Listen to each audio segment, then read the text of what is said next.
Positive thinking is both a philosophy and an expression of faith. It teaches the cultivation of peace of mind, not as an escape from problems, but as a practical approach to creating a life that is personally and socially worthwhile. The way of life to which this book is a witness is very wonderful. Although the road can be a difficult one, it is also full of hope and victory and even joy. It is my sincere hope that you will take these principles to heart and discover for yourself how the power of positive thinking can truly change your life. The greatest secret for eliminating the inferiority complex, which is another term for profound self-doubt, is to fill your mind to the overflowing with faith. Develop a tremendous faith in God, and that will give you a humble yet soundly realistic faith in yourself. And how do you acquire this dynamic faith? Well, the answer begins with the study of the Scriptures and the use of prayer, lots of prayer. The Scriptures say, according to your faith be it unto you. The bigger your problem, the bigger your prayer should be. Drive your prayers deep into your doubts, into your fears and insecurities. Pray deep, big prayers that have plenty of strength, and you will come up with a powerful and vital faith. It is also helpful to go to a competent spiritual advisor, a minister, a priest, or a rabbi for instruction. The ability to make faith work for you is a skill, and like any skill, it must be studied and practiced to be perfected. One of the most powerful cures for self-doubt is the thought that you are not alone in this world, that Almighty God is actually with you, helping you, that He will be your companion, that He will stand by you, support you, and see you through every adversity. To practice this belief, simply affirm, God is with me, God is helping me, God is guiding me. Spend several minutes each day visualizing God's presence.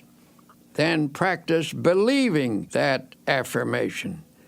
Go about your business on the assumption that what you have affirmed and visualized is absolutely true. The release of power and confidence which this procedure stimulates will astonish you. Along with prayer and study of the Scriptures, another very effective way to build self-confidence is by suggesting confidence concepts to yourself. If your mind is obsessed by thoughts of insecurity and inadequacy, that is, of course, because such thoughts have dominated your thinking over a long period of time. You must give your mind a different and more positive thought pattern, and that requires discipline. In the busy activities of daily existence, the repetition of positive ideas can help re-educate the mind and make of it a power-producing plant. It is possible, even in the midst of your daily work, to drive confident thoughts into your consciousness. Let me tell you about a method one man discovered. This man once went around with the feeling that something terrible was going to happen to him, and it made his life miserable, of course. His mind was saturated with a sense of inferiority. This mental state was reflected in his business, which was doing poorly. But then he hit upon a plan which knocked all those thoughts out of his mind, a plan which allowed him to live with a sense of confidence in himself and in life. I'm a traveling salesman, he explained, and I drive around all day calling on my customers. I've discovered that while a person drives, he or she thinks all kinds of thoughts. If the pattern of thought is negative, one will think many negative thoughts during the day, And that's the way I used to be, he said. I used to drive around all day between calls with my mind full of fear and defeat. And that is one of the reasons my work was going so poorly. Then he showed me his plan. In his glove compartment, he kept a pack of small cards. He chose one and clipped it on the instrument panel of his car. It read, "If you have faith, nothing shall be impossible unto you." He pulled out another which read, "If God be for us, who can be against us?" He told me that as he drove around, he memorized these thoughts. He said, "I've learned to think differently as a result of this practice. The old insecurities that used to haunt me are just about all gone now. And instead of thinking thoughts of defeat and despair, I think thoughts of faith and courage. It is really wonderful the way this method has changed me. It has helped my business too. For how can you expect to make a sale if you approach a customer thinking you're going to fail? This plan is a very wise one. By filling his mind with affirmations of the presence, support, and help of God, this man actually changed his thought processes. He put an end to the domination of his long-held sense of insecurity. His potential powers were set free. Feelings of confidence depend upon the type of thoughts that habitually occupy your mind. If constantly you fix your attention upon dire events that might happen, the result is that you will constantly feel insecure. And what is even more serious is the tendency to create, by the power of thought, the very condition you fear. But when you fill your mind with thoughts of faith, confidence, and security, you force out all thoughts of doubt and weakness. One man I know used a process I'll repeat often in this tape. He went through the Bible and underlined every passage about courage and confidence that he could find. He then committed these lines to memory, in effect, cramming his mind full of the healthiest, happiest, and most powerful thoughts in the world.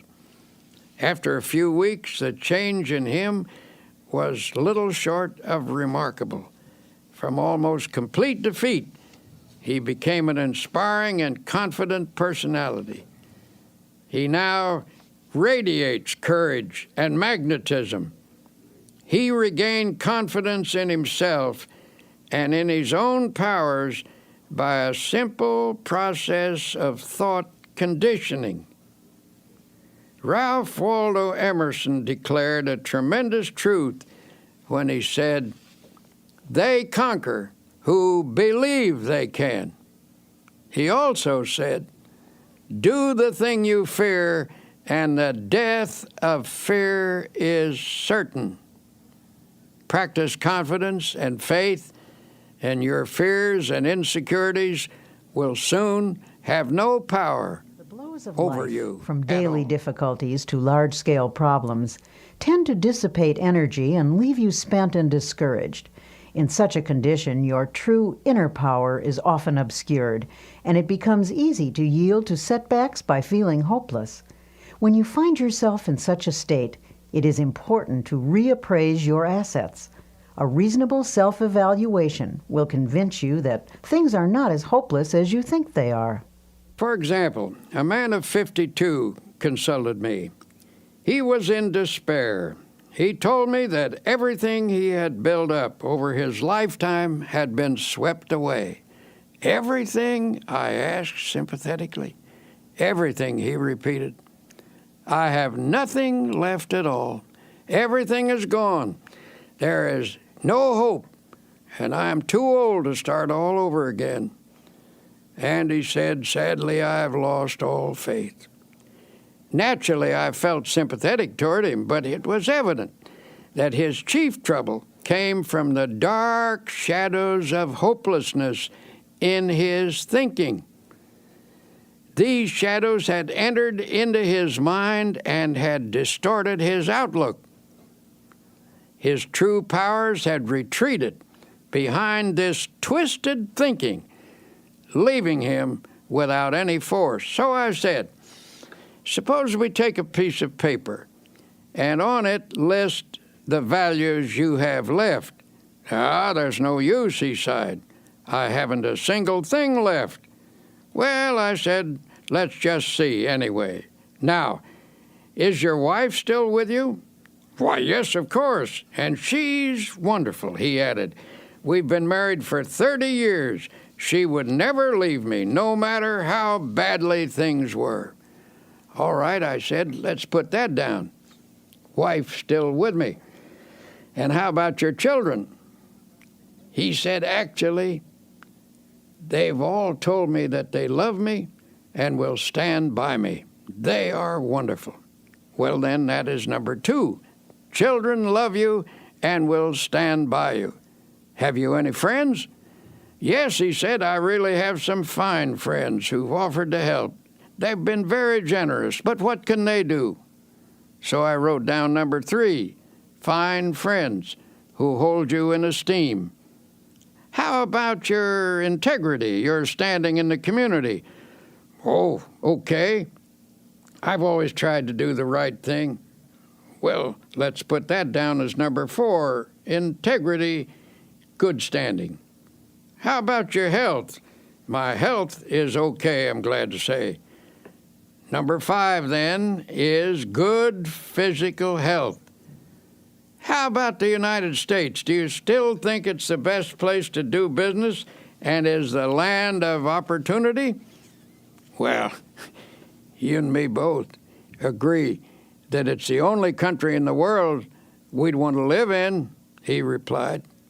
Well, then that's number 6. You live in the USA, land of opportunity, and you're glad to be here. Then I asked, how about your religious faith? Do you believe in God and that God will help you? Yes, he admitted, I don't think I could have gotten through this at all if I hadn't had some help from God. At this point, I read him the assets we'd listed. Then I shoved it across the table to him. Take a look at that, I said. You've got quite a total of assets there. I thought you told me everything had been swept away. He grinned sheepishly. I guess I never thought of the situation that way. Perhaps things aren't so bad at that, he said pensively. Maybe I can start all over again. If I could just get some confidence, if I could just get the feel of some power inside me. Well, in time, he did get that feeling, and he did start all over again. But he did so only when he changed his viewpoint, his mental attitude. It was faith that swept away his doubts and gave him more than enough power to overcome all of his difficulties. And I must admit, he had plenty illustrates a profound at the time. truth, that attitudes are more important than facts. Anything facing us, however difficult, is not as important as our attitude towards it. The secret to rising above most difficulties is simply to gain a more balanced view, with a slant that is weighted a bit on the positive side. So if you feel you are defeated and have lost confidence in your ability to win, tell you what you do.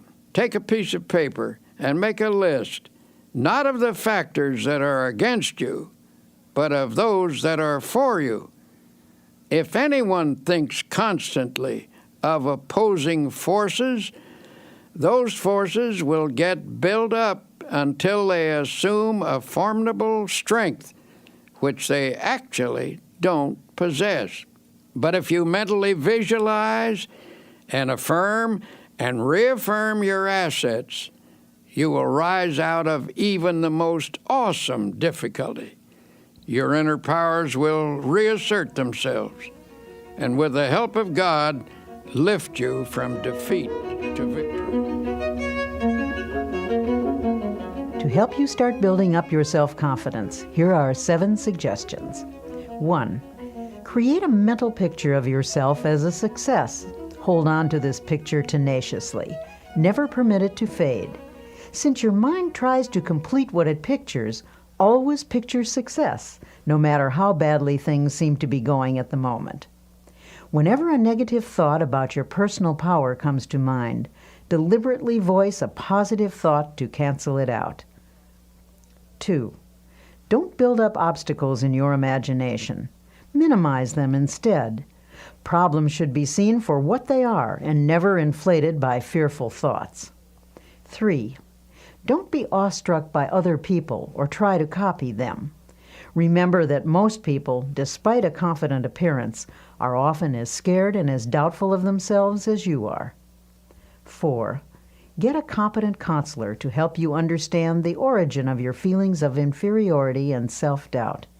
These feelings often begin in childhood. Self-knowledge leads to a cure. 5. Each day, practice the following affirmation. Repeat it out loud if possible. I can do all things through Christ who strengthens me. Here's another dynamic affirmation. If God be for us, who can be against us? 6. Make what you think is a true estimate of your own ability, then raise it 10%.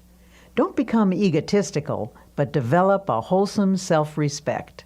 Believe in your own God-released powers. 7. Put yourself in God's hands. To do that, simply state, I am in God's hands. Then believe you are now receiving all the power you need. Affirm that the kingdom of God is within you, in the form of adequate power to meet all of life's demands. Remind yourself that God is with you and there is nothing that can defeat him. Now, Dr. Peel illustrates an important fact about human nature. You can think your way to failure and misery, but you can also think your way to success and happiness. Because thoughts are real and dynamic, learning to harness their power is a crucial step in creating a life of your own choosing. Some years ago, I was working with a group of people to establish a nonprofit inspirational magazine. At one point, our endeavor was faced with severe financial problems. In other words, it was almost broke. And when it seemed almost impossible to keep going, I called a meeting. I invited a woman who had once contributed a nice sum to this magazine, hoping that lightning might strike twice in the same place. But this time, she said she would give us something of greater value than money.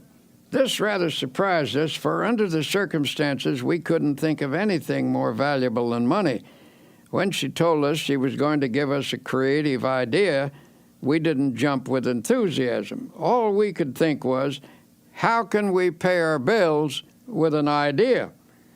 But, as it turned out, an idea is precisely what helped us pay our bills. Every achievement in the world was first initiated as a creative idea. First the idea, then faith in it, then the means of implementing the idea. That is the way success proceeds. This woman continued. Now she said, here is the idea. What is your present trouble? Your trouble is that you lack everything, don't you? You lack money, you lack subscribers, you lack equipment, you lack courage. And why do you suppose you lack everything? Why, simply because you're only thinking about what you lack. You are constantly thinking lack thoughts, and you have thereby created a condition of lack. She told us if you constantly think about what you don't have, you keep creating the conditions that keep you in this state. By emphasizing only what you lack, you frustrated the creative forces that can get this project really rolling. She said, from the standpoint of doing a lot, you've been working very hard, but you failed to do the one all-important thing that will lend power to all your other efforts. You have not employed positive thinking. To correct the situation, she advised us to reverse the mental process and begin to think, instead of lack, to think prosperity, achievement, and success. She told us, don't hold on to the mental pictures of difficulties and failures. Lift your mind above them and visualize instead powers and achievements. When you elevate your thoughts into the realm of attainment, you look down on your problems rather than up at them, and thus you get a more encouraging viewpoint. Always come up over your problems mentally.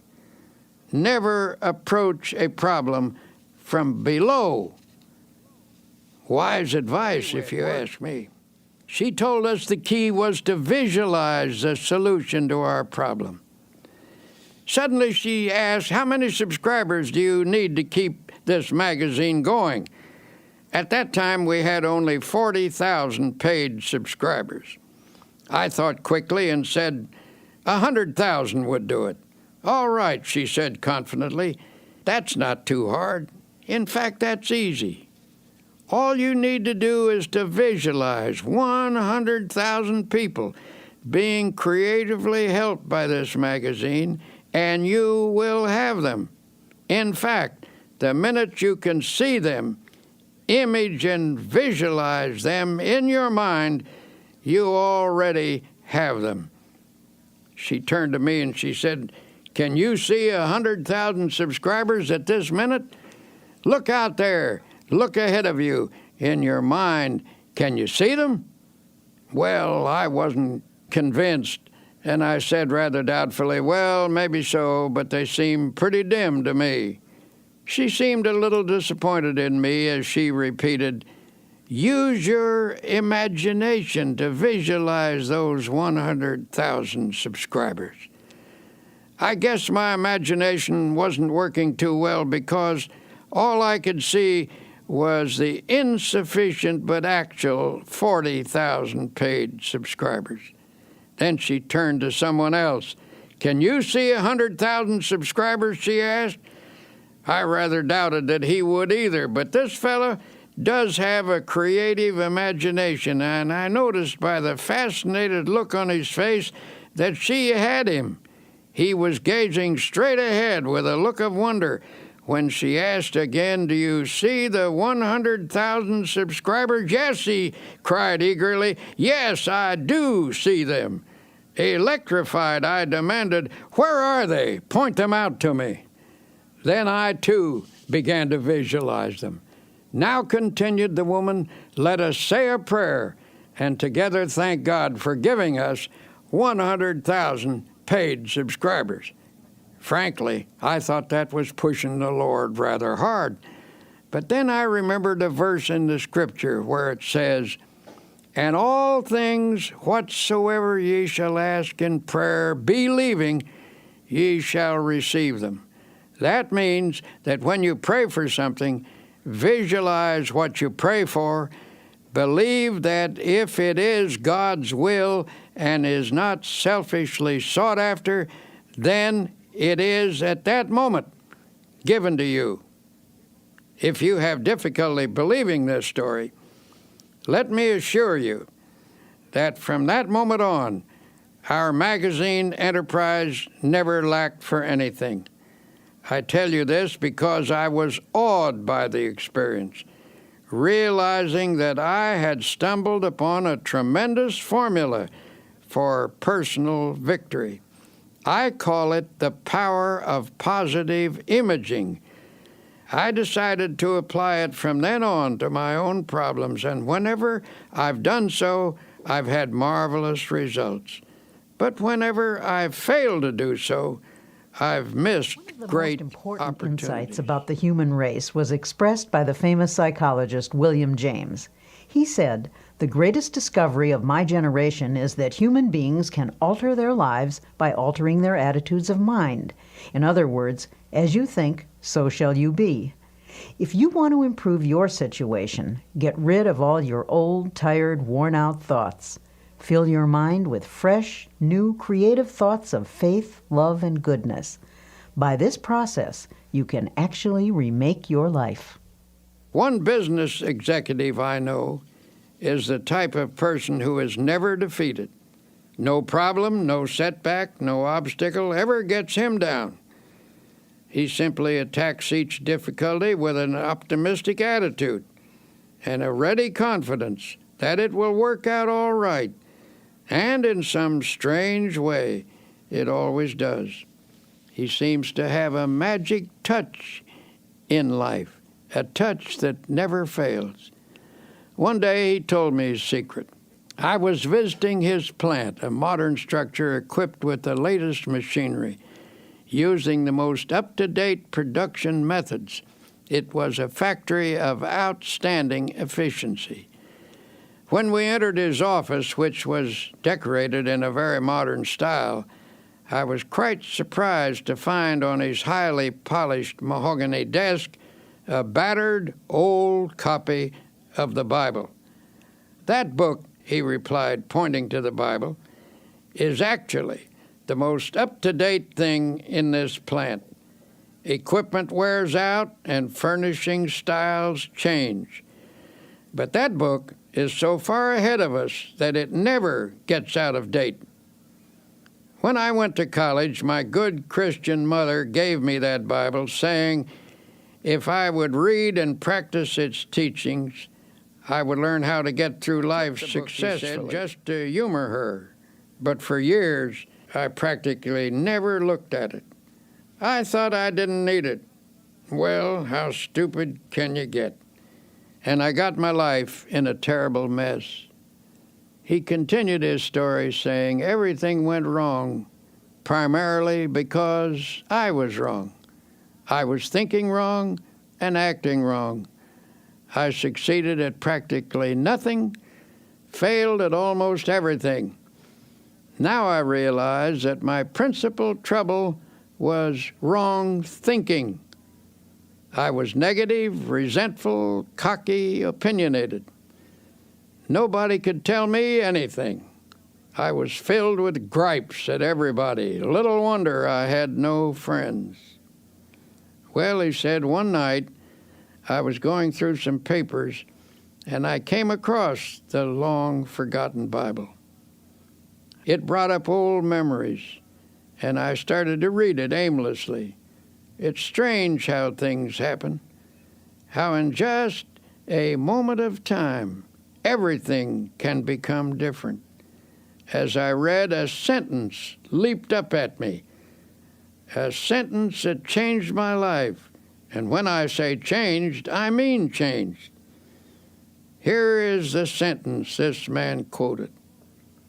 "The Lord is the strength of my life. In this will I be confident." I don't know why that one line affected me so, he went on, but it did. I now know that I was weak and a failure because I had no faith, no confidence. But when I read that line, something clicked in my mind. I guess I had what they call a spiritual experience. I decided to put my faith in God thereafter and sincerely try to do my best, following the principles laid down in the Bible. As I did so, I began to get hold of a new set of positive thoughts. In time, my old ways of thinking faded away, and these new thoughts took over and remade me.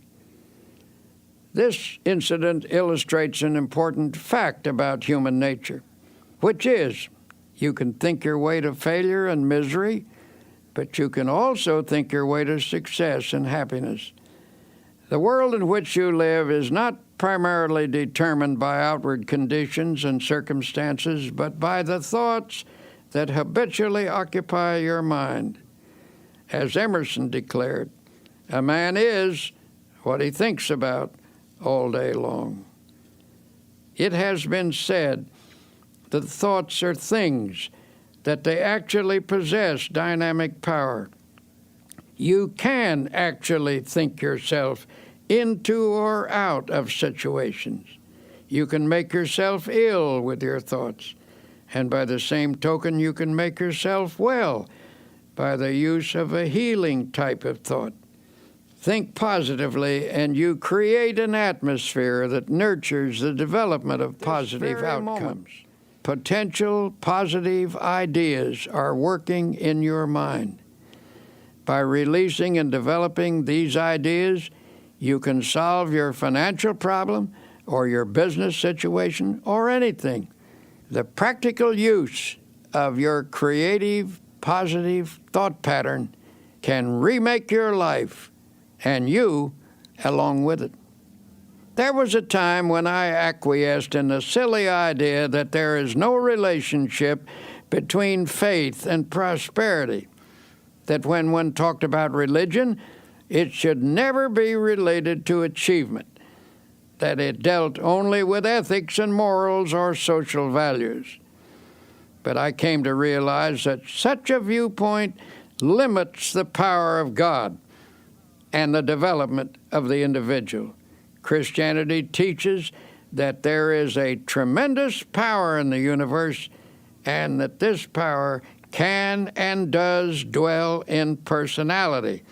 It is a power that can blast out all defeat and lift a person above every difficult situation. We have seen the demonstration of atomic energy. We know that astonishing and enormous energy exists in the universe. This same force of energy resides in the human mind. Nothing on earth is greater than the human mind in potential power. The average individual is capable of much greater achievement than he or she has ever realized. When you actually learn to release your potential power, you will discover that your mind contains ideas of such innovative and creative value that you need not lack for anything anymore. By the full and proper use of your power, stimulated by God's power, you can make just about anything of your life, anything you will pray for and work for. So, tell you what, look deeply into your mind. Amazing wonders are there. Here is a method that will help creative thoughts to flow freely from your mind. First, quiet your mind so that inspirations may rise from its depths. Believe that God is now, this minute, helping you. Form a picture in your mind of your life as it should be. Believe in it. Pray about it. Work at it. Never give up on it. Organize your life on a spiritual basis so that God's mighty principles really go to work within you. You will find that here is one of the greatest laws in the universe, and it's stated in 3 words: believe and succeed. In the final analysis, the basic reason a person fails to live a creative and successful life is because of error within himself. His thinking is wrong. When the 23rd Psalm says, "He leadeth me in the paths of righteousness," it not only means that a person is to depart from evil and do good, but that he is to change his thinking from wrong to right, from error to truth. The great secret of successful living is to reduce the amount of error in oneself and increase the amount of truth. It's just that simple.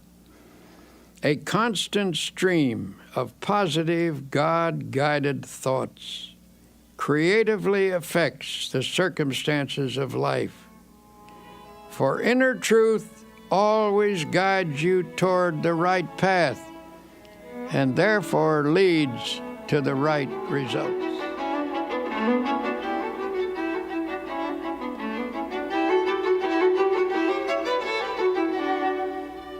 Here are some practical suggestions for changing your mental attitude from negative to positive. Such a change will release the kinds of thoughts that can help you make creative changes in your circumstances. 1. For the next 24 hours, deliberately speak hopefully about everything: your job, your health, your future. Go out of your way to put optimism in everything you say. 2. After speaking hopefully for 24 hours, continue the practice for 1 week.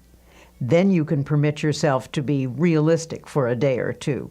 You'll discover that what you meant by realistic a week ago was actually pessimistic, and what you now mean by realistic is something entirely different. It is the dawning of the positive outlook. When most people say they're being realistic, they delude themselves. They are simply being negative. 3. Feed your mind even as you feed your body. A healthy mind requires nourishing, wholesome thoughts. Start at the beginning of the New Testament and underline every sentence about faith. Continue doing this until you've marked every passage in the 4 books: Matthew, Mark, Luke, and John. 4. Commit all of those passages to memory. Learn one each day until you can recite the entire list from memory.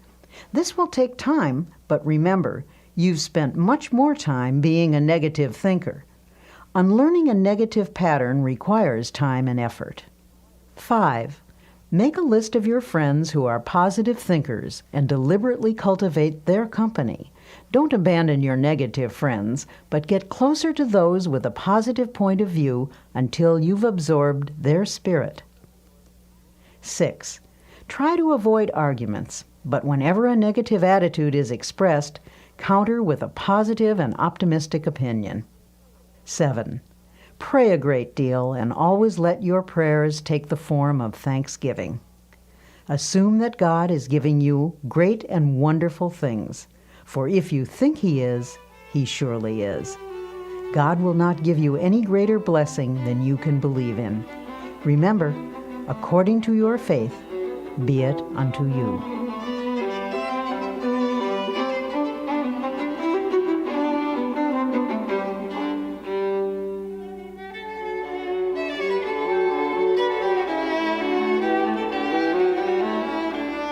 We've all had problems from time to time, and for some of us they've been so large we're tempted to think that no power on earth can save us.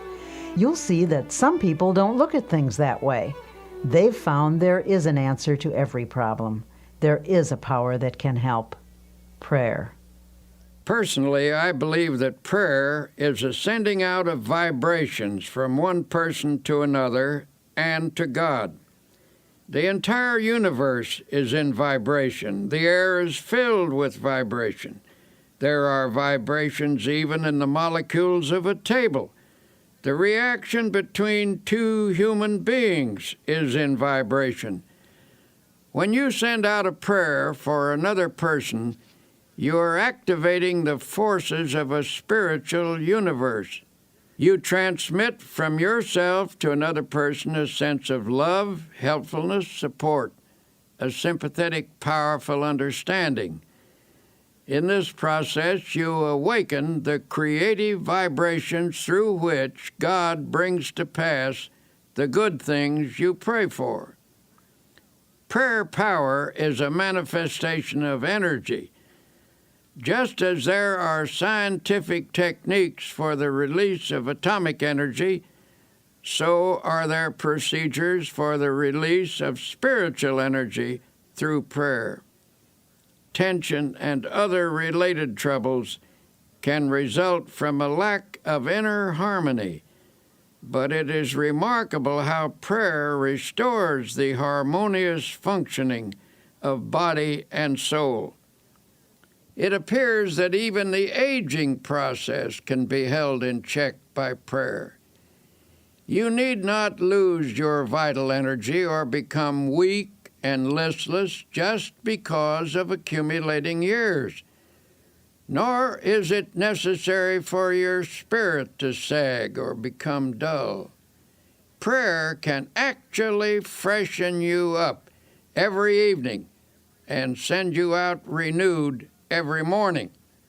And of course, if prayer is driven deeply into your subconscious, you can receive guidance in problems. If you haven't experienced this power, perhaps you need to learn some new techniques of prayer. It is important to realize that you're dealing with the most tremendous power in the world when you find the process that most effectively opens your mind to God. Any method which stimulates the flow of God's power into your mind is highly creative. If you've been praying in a certain manner, even if it's brought blessings, which it doubtless has, perhaps you can pray even more profitably by varying the pattern and by experimenting with fresh prayer formulas. One man I know opened a small business in New York City a number of years ago.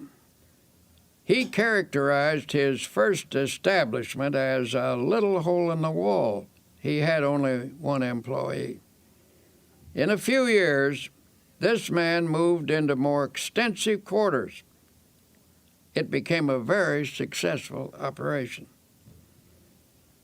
As he described it, his method of business was to fill the little hole in the wall with optimistic prayers and positive thoughts. He declared that hard work, positive thinking, fair dealing, right treatment of people, and the proper kind of praying always gets results. This man, who certainly has a creative and innovative mind, worked out his own formula for solving his problems. It's a curious formula, but I have practiced it myself, and I know that it works. 1.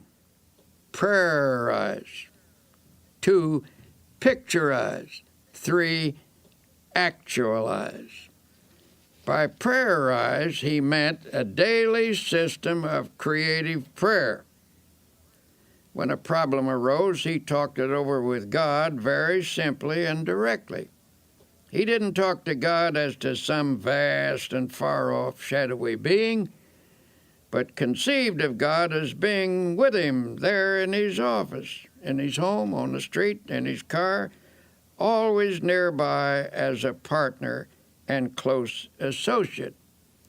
He took seriously the biblical injunction to pray without ceasing. He interpreted this to mean that he should go about the business of each day, discussing with God in a natural manner the questions and decisions that had to be resolved. He filled his daily life full of prayer. That is to say, he lived by prayer. For example, he would say, "What will I do about this, Lord?" Or, "Give me a fresh insight on this, Heavenly Father." The presence of God finally came to dominate his conscious and ultimately his unconscious thinking. In effect, he prayerized his daily life and business. In his formula of creative prayer is to picturize. We've all seen how the person who assumes success tends to already have success. People who assume failure tend to have failure. When either failure or success is pictured, there is a very strong tendency for that picture to actualize as fact and become reality. To assure something worthwhile happening, therefore, first pray about it and test it according to God's will. Then print a picture of it on your mind as happening, holding that image firmly in consciousness. Continue to check that picture to God's will. That is to say, put the matter in God's hands and follow God's guidance. Work hard and intelligently, thus doing your part to achieve success in the matter. Practice believing and continue to hold the picture firmly in your thoughts. Do this, and you will be astonished at the ways in which that which is visualized comes to pass. A woman became aware she and her husband were drifting apart. Theirs had been a happy marriage, but the wife became preoccupied with social affairs, and the husband had gotten super busy. Before they knew it, the old-time close companionship was gone. Then, one day, she discovered his interest in another woman. At this, she lost her head and became hysterical. When she consulted her minister, he listened to her tale and then turned the conversation to herself. She admitted that she had become self-centered, sharp-tongued, and nagging.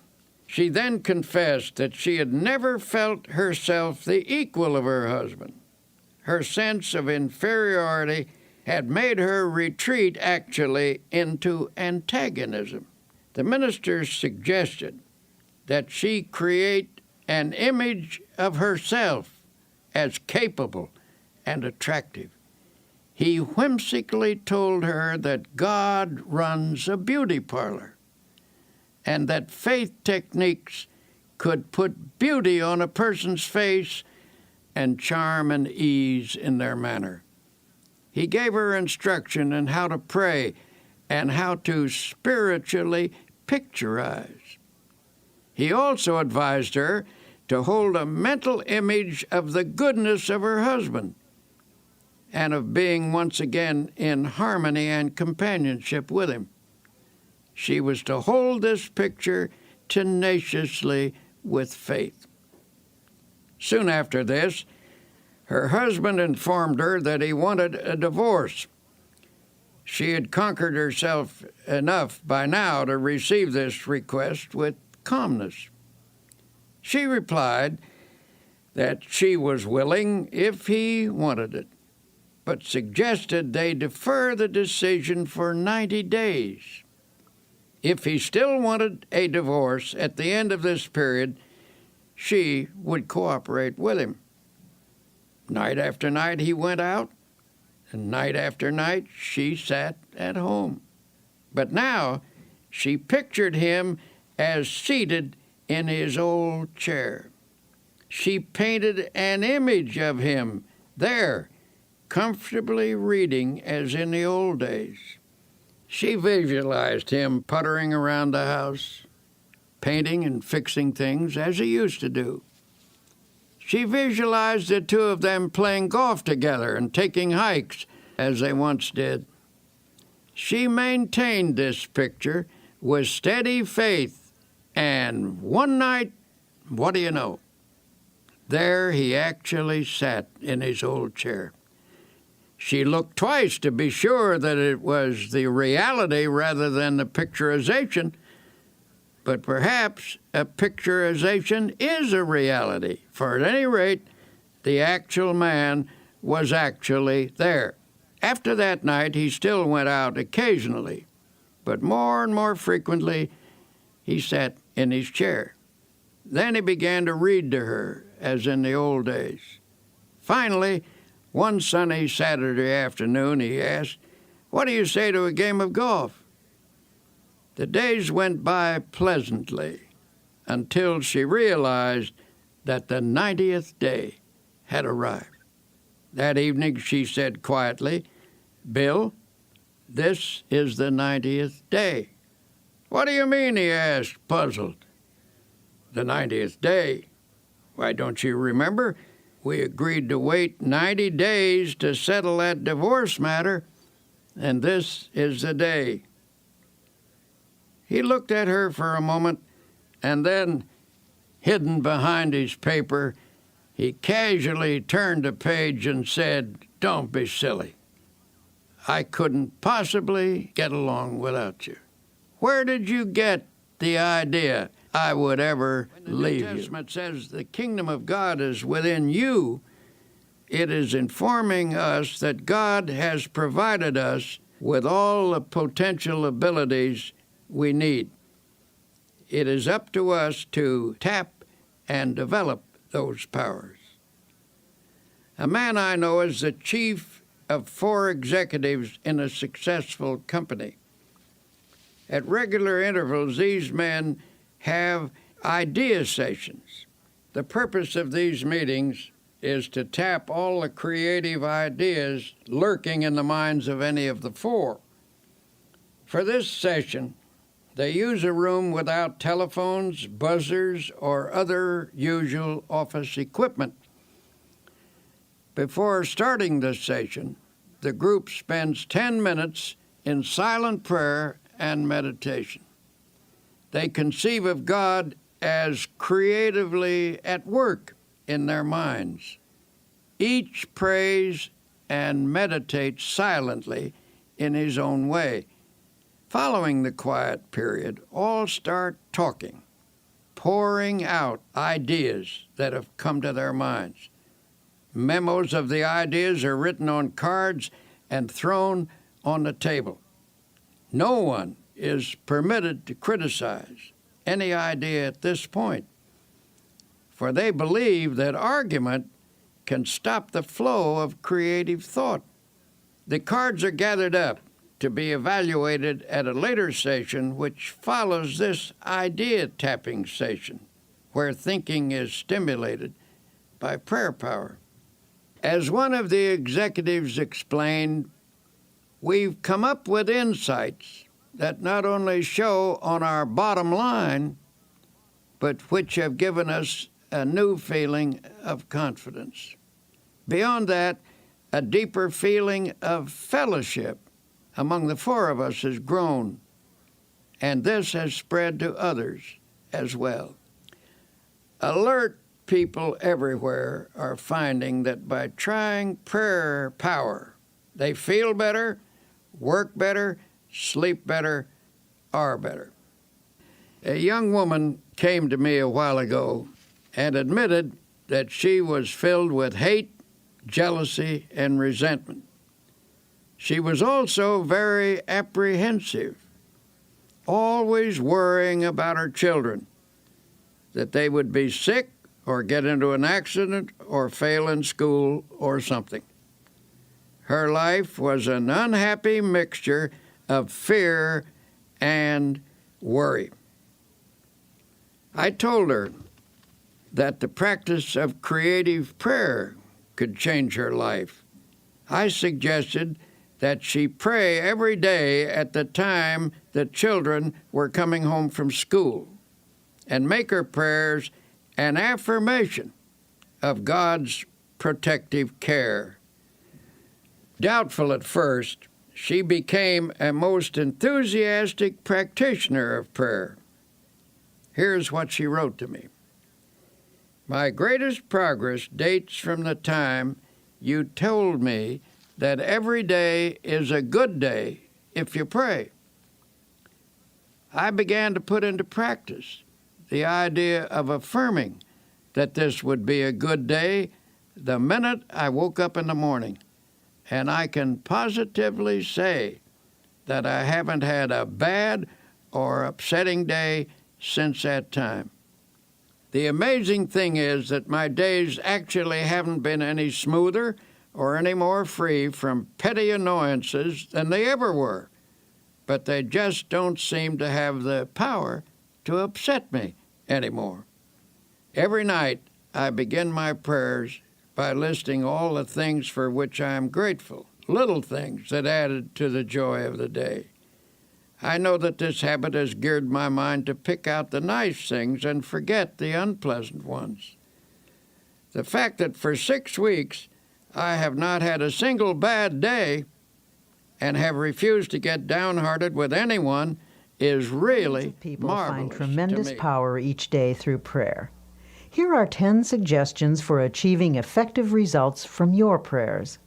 1. Set aside a few minutes each day. Do not say anything. Simply practice thinking about God. This will make your mind spiritually receptive. 2. Pray out loud using simple, natural words. Tell God anything that's on your mind. Talk to God in your own language. 3.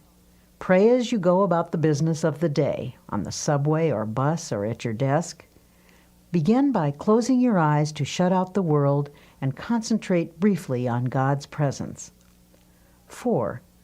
Don't always ask for something when you pray, but instead affirm that God's blessings are being given and spend most of your prayers offering thanks. 5. Pray with the belief that sincere prayers can reach out and surround your loved ones with God's love and protection. 6. Never use a negative thought in prayer. Only positive thoughts get results. 7. Always express willingness to accept God's will. Ask for what you want, but be open to take what God gives you. It may be better than what you ask for. 8. Practice the attitude of putting everything into God's hands. Ask for the ability to do your best and then leave the results confidently to God. 9. Pray for people you do not like or who have mistreated you. Resentment is the first obstacle to spiritual power. 10. Make a list of people for whom to pray. The more you pray for others, especially those not connected with you, the more the good results of prayer will come back to you.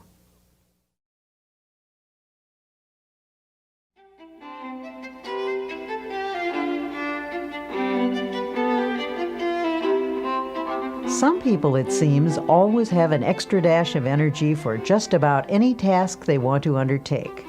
What's the secret? How do they do it? In this lesson, entitled Tune Into the Infinite, Dr. Peel talks about the source of all energy and how to tap into its boundless power. A Major League Baseball pitcher once played a long game when the temperature was over 100 degrees. He lost several pounds as a result of the afternoon's exertion, and at one stage of the game his energy was severely depleted. But this man had a unique method for restoring energy. He simply repeated a passage from the Old Testament. But they that wait upon the Lord shall renew their strength. They shall mount up with wings as eagles. They shall run and not be weary, and they shall walk and not faint. The pitcher completed the game with energy to spare. He explained the technique by saying, I sent a powerful energy-producing thought through my mind. As this baseball player discovered, prayer has the power to alter not only our attitudes, but our energy level as well. How we think we feel physically has a definite effect on how we actually feel. If your mind tells you that you're tired, the nerves and the muscles accept that as a fact. If your mind is intensely interested in something, you can keep on with an activity indefinitely. In the same way, our spiritual life functions through our thoughts, especially when we pray. When you tell yourself that you have powerful internal resources, you supply attitudes of faith to your mind.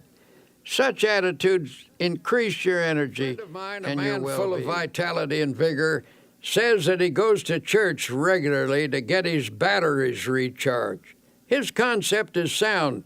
God is the source of all energy. Atomic energy, electrical energy, spiritual energy. Indeed, every form of energy derives from the Creator.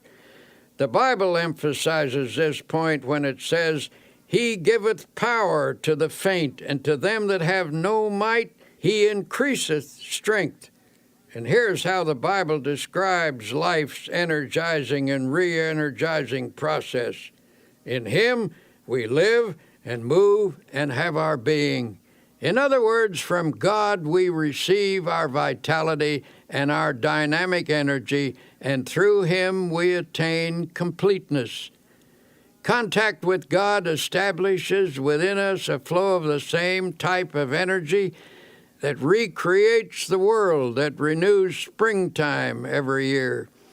When we're in spiritual contact with God through our thoughts, divine energy flows through us and automatically renews the original creative act. It's not unlike an electric clock connected to an outlet. The clock continues to keep time until it's unplugged. Then it stops because it has lost contact with its source of power. When we lose contact with our divine source of energy, much the same thing happens. We can tap into a reservoir of boundless power, and from this source we can draw on unlimited energy for body and mind. A friend of mine, a man whose responsibilities are very heavy, works from morning until night without interruption, but this fellow always seems able to assume new obligations. Most importantly, he has the knack of handling his work easily and efficiently. One day I happened to be talking with his physician, and I commented that I hoped this man wasn't setting a dangerous pace that could lead to a breakdown. The doctor shook his head. "No," he replied, "I don't think there's any danger of a crack-up. The reason is that he's a thoroughly well-organized individual with no energy leaks in his makeup. He handles things with easy power and carries burdens without strain. He never wastes an ounce of energy. Every effort is applied with maximum force." When asked to account for this seemingly boundless energy and efficiency, the physician stated, "He's emotionally well integrated, and what's more important, he is a soundly religious person. His religion provides him with a workable mechanism for preventing energy leaks. It isn't hard work that drains off energy, but emotional upheaval, and this man is entirely free." People are realizing that the maintenance of a sound spiritual and emotional life is an important factor in the enjoyment of a forceful personality. If proper attention is given to the spirit and the emotions, energy will be conserved. But if emotional reactions are not kept in balance, you will begin to see a drain on your vital force. When body, mind, and spirit work harmoniously, there is a natural and continuous replacement of necessary energy. It was the custom of Thomas A. Edison, the world's greatest inventive wizard, to come home from his laboratory after many hours of labor and lie down on his old couch. His wife said he would fall asleep as naturally as a child. In perfect relaxation, he would sink into a deep and untroubled slumber. After 3 to 5 hours, he would become instantly wide awake, completely refreshed, and eager to return to his work. When she was asked to analyze her husband's ability to rest in such a natural and complete manner, Mrs. Edison said, "He was nature's man." By that she meant that he was completely in harmony with nature and with God. He was free from obsessions, disorganization, conflict, mental quirks, and emotional instability. He worked until he needed to sleep. Then he slept soundly, arose, and returned to his work. He lived a long life and was in many respects the most creative mind ever to appear on the American continent. He drew his energy from emotional self-mastery, the ability to relax completely, his amazingly harmonious relationship with the universe, caused nature to reveal to him its inscrutable secrets. Every great personality I have ever known, and I have known many, who has demonstrated the capacity for prodigious work has been a person in tune with the infinite. Every such person seems in harmony with nature and in contact with divine energy. They haven't necessarily been pious people, but invariably they have been extraordinarily well organized from an emotional and psychological point of view. It is fear, resentment, inner conflicts, and obsessions that throw us off balance and thus cause the expensive and unnecessary expenditure of natural awakening force. To the close relationship between religion and health, we are beginning to comprehend a basic truth that our physical condition is determined very largely by our emotional condition, and our emotional life is profoundly regulated by our thought life. All through its pages, the Bible talks about vitality and force and life. The supreme overall word of the Bible is life, and life means vitality, to be filled with energy. Jesus stated the key expression, "I am come that they might have life, and that they might have it more abundantly." Or as one version has it, "I am come that they might have life and have it in all its fullness." This does not rule out pain or suffering or difficulty, but the clear implication is that if a person practices the creative and recreative principles of Christianity, he can live with power and energy. It's important to note that the practice of these principles will bring a person into the proper tempo of living. Our energies are frequently destroyed because of the abnormally high pace at which we go about our lives. To conserve energy, you must get your personality speed synchronized with the rate of God's movement. God is in you. If you are going at one rate and God at another, you will tear yourself apart. Though the mills of God grind slowly, yet they grind exceedingly small. The mills of most of us grind very rapidly, and so they grind poorly. When we become attuned to God's rhythm, we develop a normal tempo within ourselves, and energy flows freely. The hectic habits of this age have many disastrous effects. Everything is speeded up, and for that reason, many people feel unnecessarily tired. The solution is to get into the time synchronization of Almighty God. One way to do this is by going out some warm day and lying down on the earth. Get your ear close down to the ground and listen. You will hear all manner of sounds. You will hear the movement of the spheres, the wind in the trees, and the murmur of insects. You will discover presently that there is in all these sounds a well-regulated tempo. You cannot get that tempo by listening to traffic in the city streets, for it is lost in the confusion of sound. You can get it in church, where you hear the Word of God and the great hymns. Truth vibrates to God's tempo in a church, but you can also find it in a factory, if you have a mind to.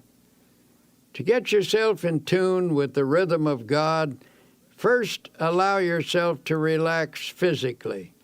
Then conceive of your mind as also relaxing. Then visualize the soul as becoming quiescent, and pray as follows. Dear God, you are the source of all energy. You are the source of energy in the sun, in the atom, in all flesh, in the bloodstream, in the mind. I hereby draw energy from you as from an unlimited source. Then practice believing that you do receive energy. Keep in tune with the tired simply because They aren't interested in anything. Nothing ever moves them deeply. To some people, it makes no difference what's going on or how things go. Their personal concerns are more important than all crises in human history. Nothing makes any real difference to them except their own little worries, desires, and hates. They wear themselves out by stewing about a lot of inconsequential things that amount to nothing. The surest way not to become tired is to lose yourself in something in which you have a profound conviction. A famous statesman finished his 7th speech of the day and still had energy to spare. I asked him why he wasn't tired, and he said, "I believe absolutely in everything I said in those speeches. I'm enthusiastic about my convictions." And that's the secret. He was on fire for something. He was pouring himself out, and you never lose energy and vitality in so doing. You only lose energy when life becomes dull in your mind. When you're doing nothing, your mind gets bored, and then you feel tired. But you don't have to be tired. Get interested in something. Get absolutely enthralled in something. Throw yourself into it with abandon. Get out of yourself. Be somebody. Do something. Don't sit around moaning about things, reading the paper, saying, "Why don't they do something?" The person who is out doing something isn't tired. The more you get absorbed in something bigger than yourself, the more energy you will have. You won't have time to think about yourself and get bogged down in your emotional difficulties. Another frequent cause of diminishing energy is staleness. The pressure, monotony, and unceasing continuity of responsibilities dull the freshness of mind which a person must have to approach his work successfully. During such dry periods, you have to expend much more energy to do with difficulty what you once did with comparative ease.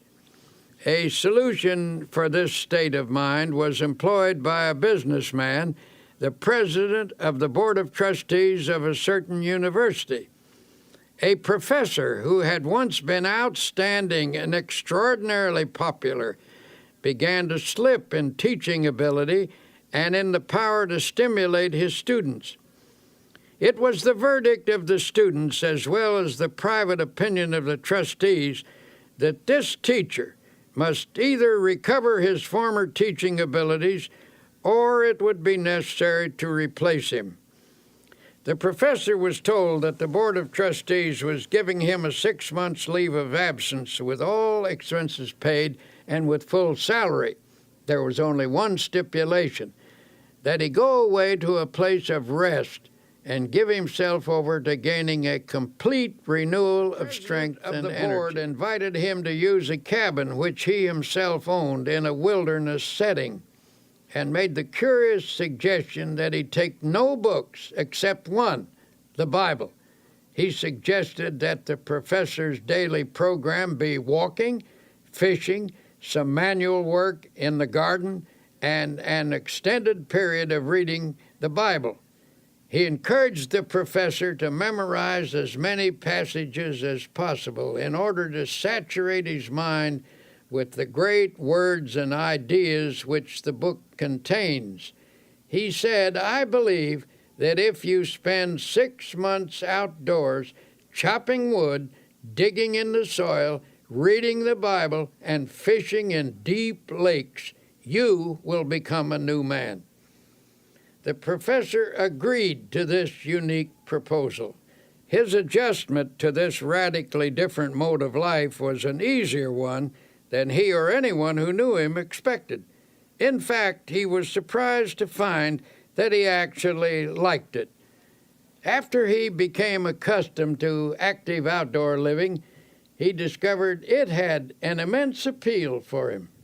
He missed his intellectual associates and his reading for a while, but forced back upon the Bible, his only book, he became immersed in it.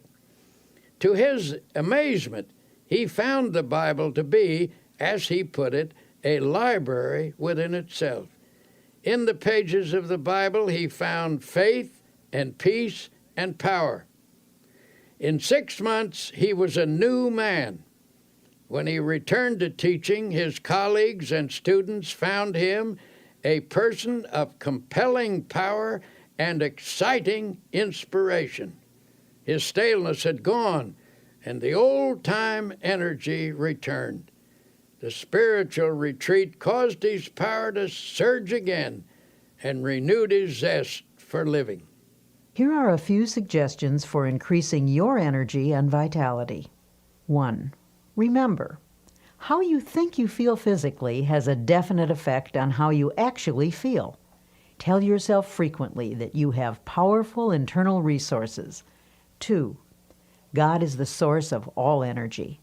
To tap into this boundless reservoir, repeat this affirmation: He giveth power to the faint, and to them that have no might, He increases strength.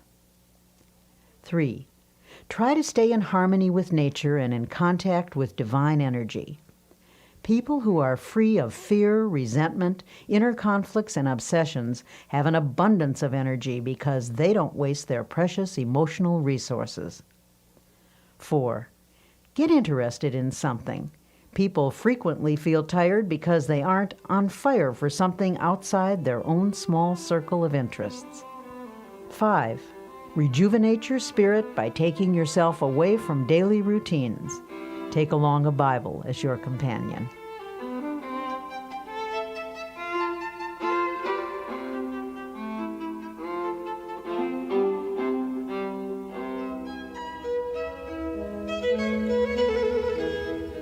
In a chaotic world, a sense of inner harmony is increasingly difficult to achieve.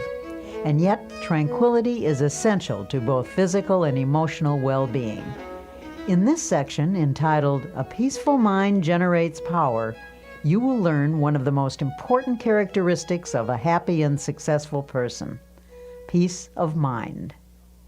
How often have you found yourself complaining about how poorly you slept the night before, that you went to bed with an ear full of trouble? Given the choice, wouldn't you rather fall asleep with a mind full of peace? The secret to a mind full of peace lies in one's mental attitude. The life of strain is very difficult. On the other hand, the life of inner peace, being harmonious and without stress, is the easiest type of existence. It is a life which accepts God's gift of peace and embraces the attitude of relaxed trust in Him. The first technique recommended is to practice emptying the mind. I cannot emphasize enough the importance of a frequent mental catharsis. This means clearing the mind of fears, hates, insecurities, regrets, and guilt. The mere attempt to empty the mind tends to give relief. Haven't you ever experienced a welcome sense of release when you've poured out your troubles to somebody you can trust? One effective method for doing this is the daily practice of silence. Everyone should insist upon at least 15 minutes of absolute silence every day. Go alone into the quietest place available and sit or lie down. Do not talk, do not write, do not read. Think as little as possible. Conceive of your mind as the surface of a body of water and see how nearly quiet you can make it so that there isn't even a ripple. When you've attained a quiescent state, begin to listen for the deeper sounds of harmony and beauty and of God that are to be found in the essence of silence. I was once conducting a religious service on an ocean liner on a voyage to Hawaii.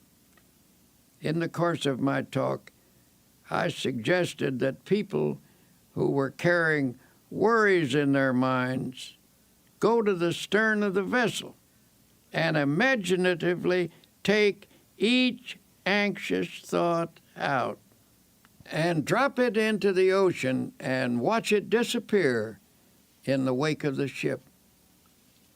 It seemed an almost childlike suggestion, but a man who had quite a no-nonsense manner came to me later that day and said, "You know something? Every evening at sunset, as long as this voyage lasts, I'm going to drop all my worries overboard until I develop the ability to cast them entirely out of my consciousness at will. Every day I shall watch them disappear in the great ocean of time." Doesn't the Bible say something about forgetting those things that are behind? Of course, just emptying the mind is not enough. To prevent those old unhappy thoughts from sneaking in again, you must refill the mind immediately with creative and healthy thoughts. These happy thoughts will stand guard when the old fears, hates, and worries that used to haunt you try to edge back in again. At intervals during the day, practice thinking a carefully selected series of peaceful thoughts. Let mental pictures of the most peaceful scenes you have ever witnessed pass across your mind. For example, you might see a beautiful valley filled with the hush of evening time as the shadows lengthen and the sun sinks to rest. Or you could recall the silvery light of the moon falling upon rippling waters, or the sea washing gently upon soft shores of sand. Serene images like these will work upon your mind as a healing medicine. You might also practice the techniques of repeating beautiful words out loud. Words have profound suggestive power, and there is healing in the very saying of them. Utter a series of panicky words, and your mind will immediately go into a mild state of nervousness. You will perhaps feel a sinking in the pit of your stomach that soon affects your entire body.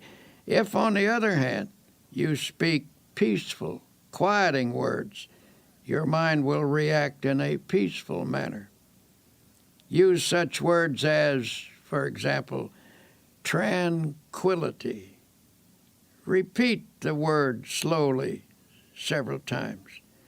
Tranquility is one of the most beautiful and melodic of all English words, and the mere saying of it tends to induce a tranquil state. It is also helpful to use lines from poetry. When peaceful quotations are dropped in the subconscious, they lubricate the mind with peace. Here is one from a 16th century mystic. "Let nothing disturb you. Let nothing frighten you. Everything passes away except God. God alone The words of the Bible have a particularly strong therapeutic value. Drop them into the mind, allowing them to dissolve in consciousness, and they will spread a healing balm over your entire being. For attaining peace of mind, this is one of the simplest things to do, and also one of the most effective. There are other practical ways by which you can develop a serene state of mind. One way is through your conversations. Depending upon the words we use and the tone in which we use them, we can talk ourselves into being nervous, high-strung and upset. But by our speech, we can also achieve quiet reactions. Talk peaceful to be peaceful. You see, the words we speak have a direct and definite effect upon our thoughts. So in a group, when the conversation takes an upsetting trend, try injecting peaceful ideas into the talk. Note how it counteracts the tension. A conversation filled with unhappy expectation, at breakfast, for example, often sets the tone of the entire day. On the other hand, if you start each day by affirming peaceful attitudes, your days will tend to be pleasant and successful. Perhaps our lack of inner peace is due in part to the effect of today's increased levels of noise. Research indicates that certain amounts of noise in the place we work, live, or sleep affects the nervous system and reduces efficiency. Contrary to popular belief, it is doubtful if we ever completely adjust to some noises. No matter how familiar a repeated sound becomes, it never passes unheard by the subconscious. Automobile horns, the roar of airplanes, and other strident noises actually result in physical activity during sleep, transmitted to and through the nerves by these sounds cause muscular movements which keep us from getting a real rest. On the other hand, the practice of silence is healing, soothing, and healthy. The sense of rest that results from the practice of complete silence is of utmost value. Now, there is another factor in the search for inner peace that I must mention. Frequently, I find that people who lack a sense of inner peace are victims of self-punishment. At some time in their life, they've committed a sin and are then haunted by a sense of guilt. Sometimes this type of person has sought divine forgiveness, and the good Lord, we know, always forgives someone who asks him and who means it. However, there is a curious quirk in the human personality that sometimes won't allow an individual to forgive himself. A person like this feels he deserves punishment and is therefore always anticipating punishment. As a result, he lives in constant apprehension that something bad is going to happen. In order to find peace under these circumstances, he feels he must intensify his activity. He thinks that hard work will give him some release from his sense of guilt. A physician told me that a number of cases of nervous breakdown in his practice were linked to such guilt feelings, where the patients unconsciously attempted to compensate by hectic overwork. Then they attributed their breakdown not to a sense of guilt, but to their overworked condition. This doctor told me that such a breakdown needn't happen if only the patient could be released from his guilt. Under such circumstances, peace of mind can be found by yielding the guilt as well as the tension it produces to the healing therapy of God. An acquaintance at a quiet resort hotel. This was a high-pressured, hard-driving, and exceedingly nervous businessman. I found him sitting in the sun in a deck chair and said I was glad to see him relaxing in such a beautiful spot. Nervously, he replied, "I haven't any business being here. I have so much work to do at home. I'm under terrible pressure. I'm nervous, jumpy, I can't sleep. My wife insisted that I come down here for a week. The doctors say there's nothing wrong with me that right thinking and relaxation can't cure. But how in the world do I do that? I would do anything to get a sense of quiet inside myself. We talked a bit, and it came out that he was always worrying that something sinister was going to happen. For years, he had lived in a constant state of apprehension about something happening to his wife or his children or his home. It was not difficult to analyze this case. His trouble rose from a double source, from childhood insecurities and from later guilty experiences. His mother had always felt that something was going to happen, and he absorbed her anxiety feelings. Later, he committed some sins, and his subconscious mind insisted upon self-punishment. As a result of this unhappy combination, he was now suffering from a highly inflamed state of nervousness. Finishing our conversation, I stood beside his chair a moment.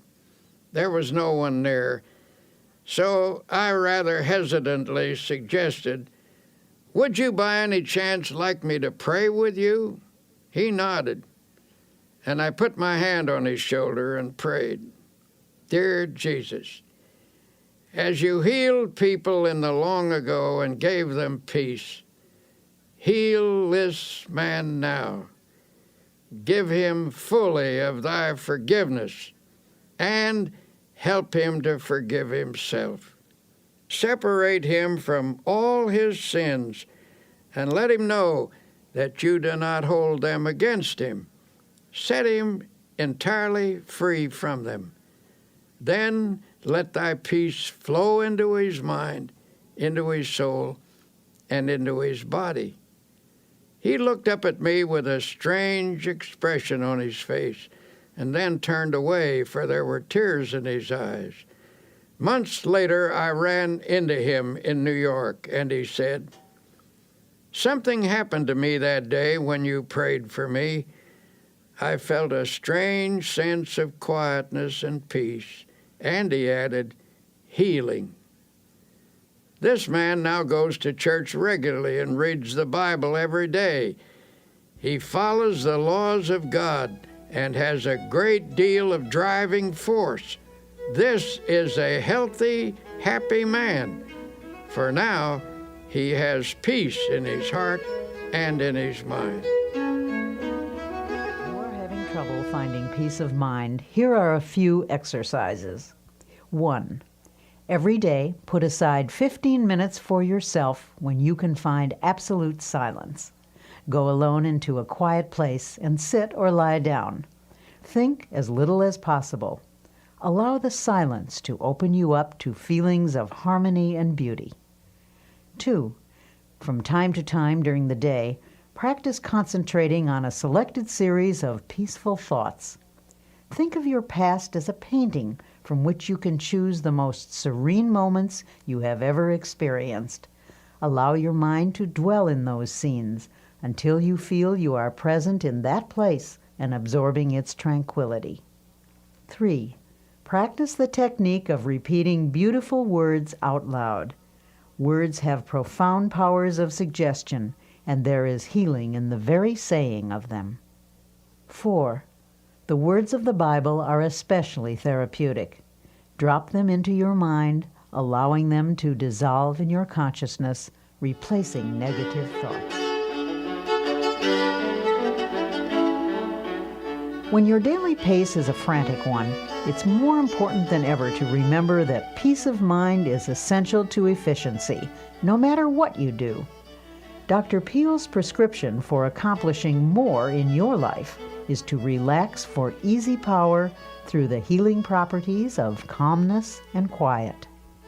Do you ever fume and fret? Here is a picture of yourself if you do. The word fume means to boil up, to blow off, to be agitated. It conjures up images of someone who is seething and distraught.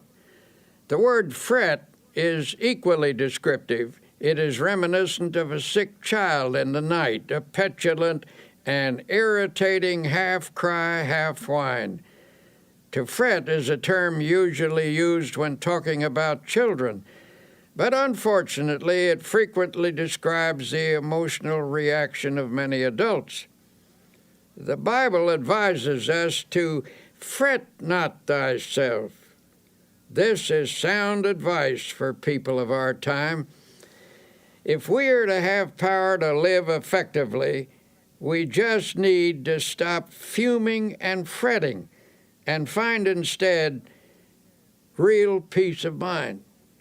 But how do you go about doing that? A first step is to reduce your pace, or at least the tempo of your pace. We don't usually realize how fast we're driving ourselves. Many people destroy their bodies by this pace, but even worse, they tear their minds and souls to shreds as well. The pace at which we live is determined by our thinking habits. It's possible for someone to live a quiet, physical existence and yet maintain a fast tempo emotionally. When the mind goes rushing on pell-mell from one feverish attitude to another, it becomes feverish too. This overstimulation produces fatigue, frustration, and emotional illness. And if this effect is so physically and emotionally pronounced, imagine what it does to that deep inner essence of the personality known as the soul. It is impossible to have peace of soul if one's tempo is so feverishly accelerated. God simply won't go that fast. He will not endeavor to keep up with you. He says, in effect, go ahead if you must with this foolish pace, and when you are worn out, I will offer you my healing. But I can make your life rich if only you will slow down and live and move and have your being in me. God moves imperturbably, slowly, and with perfect organization. The only wise rate at which to live is at God's rate. God gets things done, and they are done right, and He does them without hurrying. He neither fumes nor frets. He is peaceful and therefore very efficient. This same peace is offered to us. Peace I leave with you. My peace I give unto you. Sometimes I wonder if this generation isn't so accustomed to tension and noise that many aren't comfortable without it. The deep quietness of woods and valleys, so well known to our forefathers, is almost an alien state to them. It seems that the tempo of their lives doesn't allow them to draw upon the marvelous sources of peace and quietness that the physical world offers. One summer afternoon, my wife and I went for a long walk in the woods. We were stopping at a beautiful lake mountain house, which is set in one of the finest natural parks in this country, 7,500 acres of virgin mountainside, in the middle of which is a lake that is set like a gem in the forest. Here you come out of the deep woods onto some noble promontory and rest your eyes on great valleys set among hills, rock-ribbed and ancient as the sun. These woods, mountains, and valleys constitute what ought to be a sure retreat from every confusion in this world. On this afternoon as we walked, there was a mixture of summer showers and sunlit hours. We were drenched and started to fret about it a bit because it took the press out of our clothes. Then we told each other that it doesn't hurt a human being to get drenched with clean rainwater, that the rain feels cool and fresh on one's face, and that you can always sit in the sun and dry yourself out.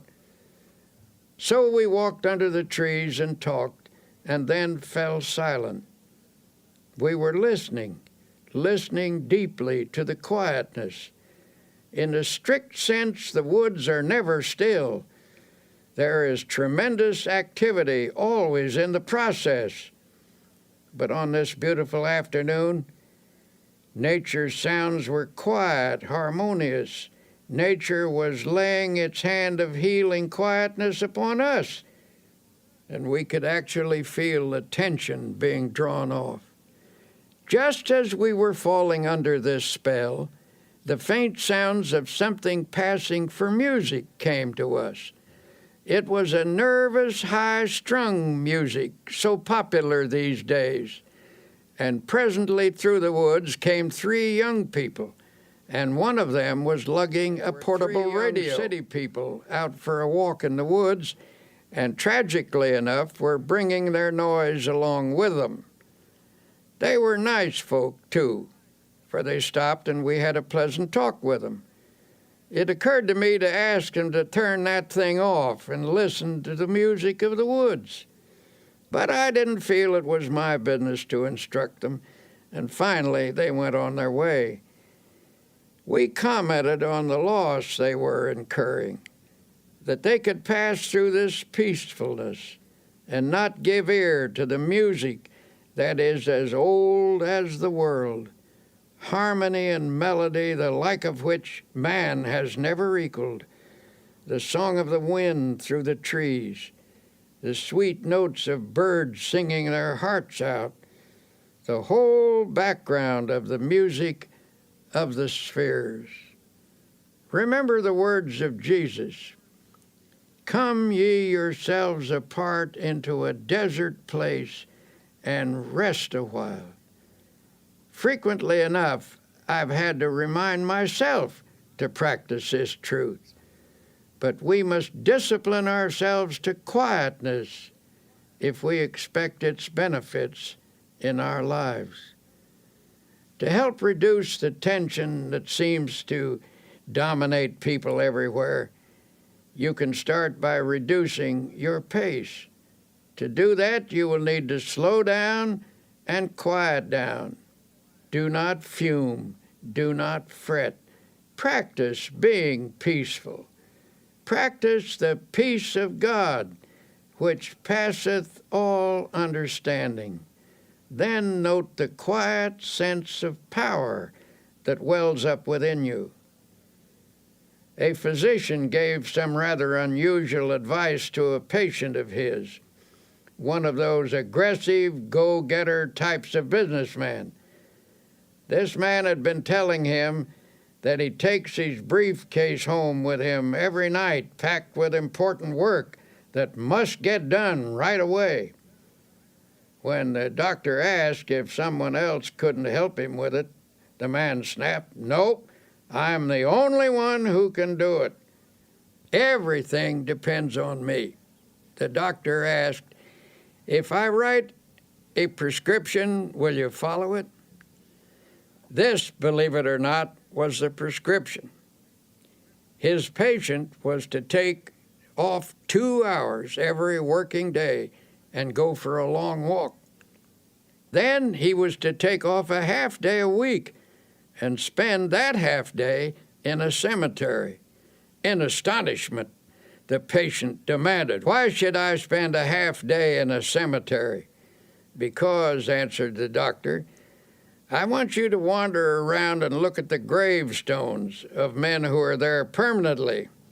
I want you to meditate on the fact that many of them are there because they thought, even as you do, that the whole world rested on their shoulders.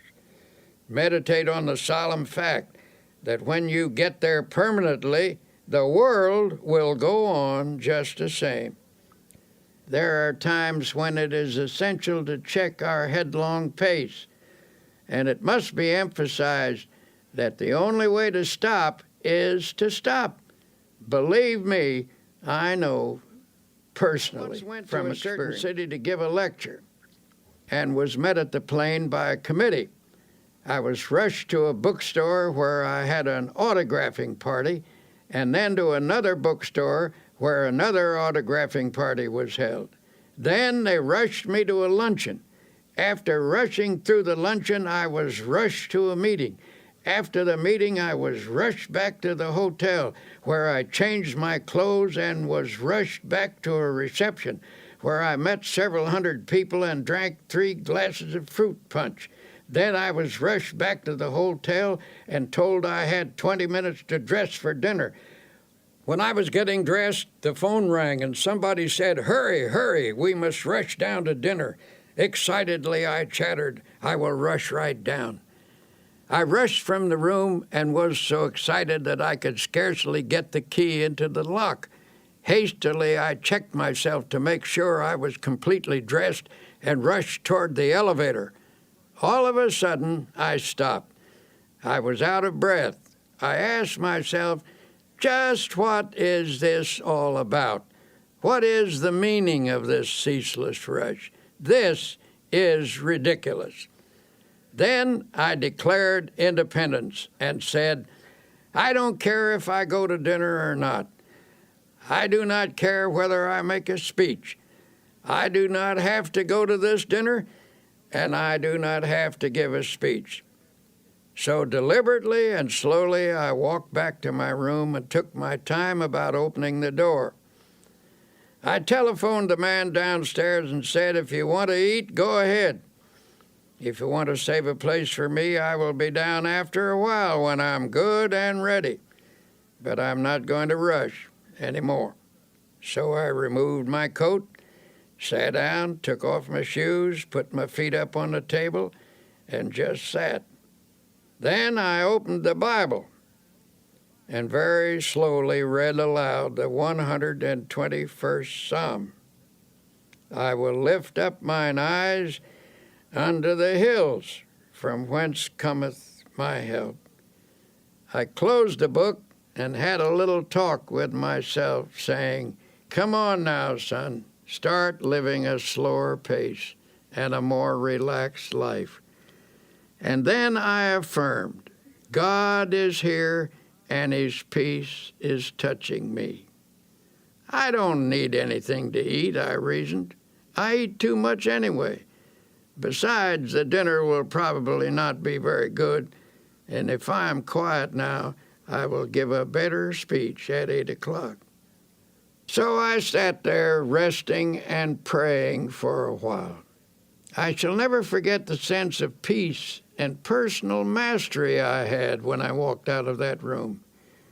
I had the glorious feeling of having overcome something, of having taken control of myself emotionally. And when I reached the dining room, the others had just finished the first course. All I missed was the soup, which by general consent was no great loss. This incident was an amazing encounter with the healing presence of Almighty God. I gained this experience simply by stopping, by quietly reading the Bible, by sincerely praying, and by thinking some peaceful thoughts for a few moments. To attain emotional control, the daily practice of healing techniques is essential. Emotional control cannot be gained in any magical or easy way. The only sure method is by working at it regularly and by developing creative faith. To develop a calm control, it is necessary to think calmness. For as I've said before, the body responds sensitively to the type of thoughts that pass through the mind.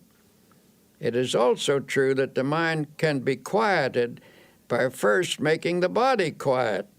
Don't pace the floor. Don't wring your hands. Don't pound or shout or argue or walk up and down. Don't let yourself get worked up into a dither. In a meeting where a discussion was going on which finally became rather bitter. Tempers were getting frayed, and some of the participants were decidedly on edge. Sharp remarks were exchanged. Suddenly one man got up, took off his coat, opened his collar, and lay down on a couch. Everyone was astonished, and someone asked if he felt ill. "No," he said, "I feel fine. But I'm beginning to get mad, and I have learned that it is difficult to get mad lying down." We all laughed, and the tension was broken. So I urge you to slow down, for whatever you really want will be there when you arrive, if you work toward it without stress, without pressing. If proceeding under God's guidance and in His smooth and unhurried tempo it is not there, then it was not supposed to be there. If you miss it, perhaps you should have missed it. Try to develop a normal, natural, God-ordered pace. Practice and preserve mental quiet. Learn the art of letting go of all nervous excitement. To do this, stop at intervals and affirm, "I now relinquish nervous excitement. It is flowing from me now. I am at peace." You have a tendency to fume and fret. Here are some exercises that can help you achieve a more peaceful inner tempo. 1. Sit relaxed in a chair. Yield yourself completely to the chair. Starting with your toes and proceeding to the top of your head, conceive of every part of your body as relaxing. Affirm this relaxed state by saying, "My toes are relaxed, my fingers are relaxed, my facial muscles are relaxed," and so on. 2. Think of your mind as the surface of a lake in a storm, tossed by waves and whipped by the wind. Then imagine the waves subside and the surface placid and smooth. 3. Spend 2 or 3 minutes thinking of the most beautiful and peaceful scenes you have ever beheld. A mountain at sunset, for example, or a deep valley filled with the hush of early morning, or a woods at noonday, or moonlight upon rippling waters. In your memory, relive these scenes. 4. Make a mental list of times in your life when you've been conscious of God's watchful care. Recall how He brought things out right and took care of you when you were worried and anxious. Then recite aloud this line from an old hymn: "So long thy power hath kept me, sure it still will lead me on." 5. Repeat the following quotation, which has a great power to relax and quiet the mind. "Thou wilt keep him in perfect peace, whose mind is stayed on thee." Repeat this aloud if possible, so that by the end of the day you will have said it many times. Conceive of these words as active, vital substances that permeate your mind and send a healing balm to every area of your heart and mind. The connection between the mind and the body is a subtle but powerful one. Emotional turmoil can sap your energy, reduce your efficiency, cause poor health, and of course, steal your chances for happiness. Here's Dr. Peel with some thoughts on reversing this process and restoring your vitality. A physician I know says many of his patients have nothing wrong with them except their thoughts. He has a favorite prescription for some of them, and it's a verse from the Bible, no less. It reads, "Be ye transformed by the renewing of your mind." He finds that when his patients change the pattern of their thoughts, they actually achieve a more peaceful state of mind. And that helps to produce health and well-being. Many people can benefit from such a prescription of prayer, faith, and dynamic spiritual thinking. Here's an example. The sales manager of a large company had experienced a serious decline in both ability and energy. He had once been a man of outstanding efficiency and power, but in the last year or so, he'd lost his creative skill and sales were slipping badly. 2 vacations brought no improvement. This man's physician recommended to the company president that his patient come to our religio-psychiatric clinic for an interview. When he arrived, he was rather indignant at being sent to a church. "This is a pretty pass," he fumed, "when they send a businessman to a preacher. I suppose you're going to pray with me and read the Bible," he said irritably. "Well, I wouldn't be surprised," I answered, "for sometimes our trouble lies in an area where prayer and the therapy of the Bible can have an important effect." He proved most sullen and uncooperative until I was finally forced to say to him, "Listen, I want to tell you bluntly that you'd better cooperate with us or you're going to be fired." "Who told you that?" he demanded. "Your boss," I replied. "In fact, he says that unless we can straighten you out, as much as he regrets it, you're through." You never saw such a stunned expression on anybody's face. "What do you think I ought to do?" he finally stammered. "A person often gets himself into the state you're in," I replied, "because the mind is filled with fear, anxiety, tension, resentment, guilt, or a combination of all of these.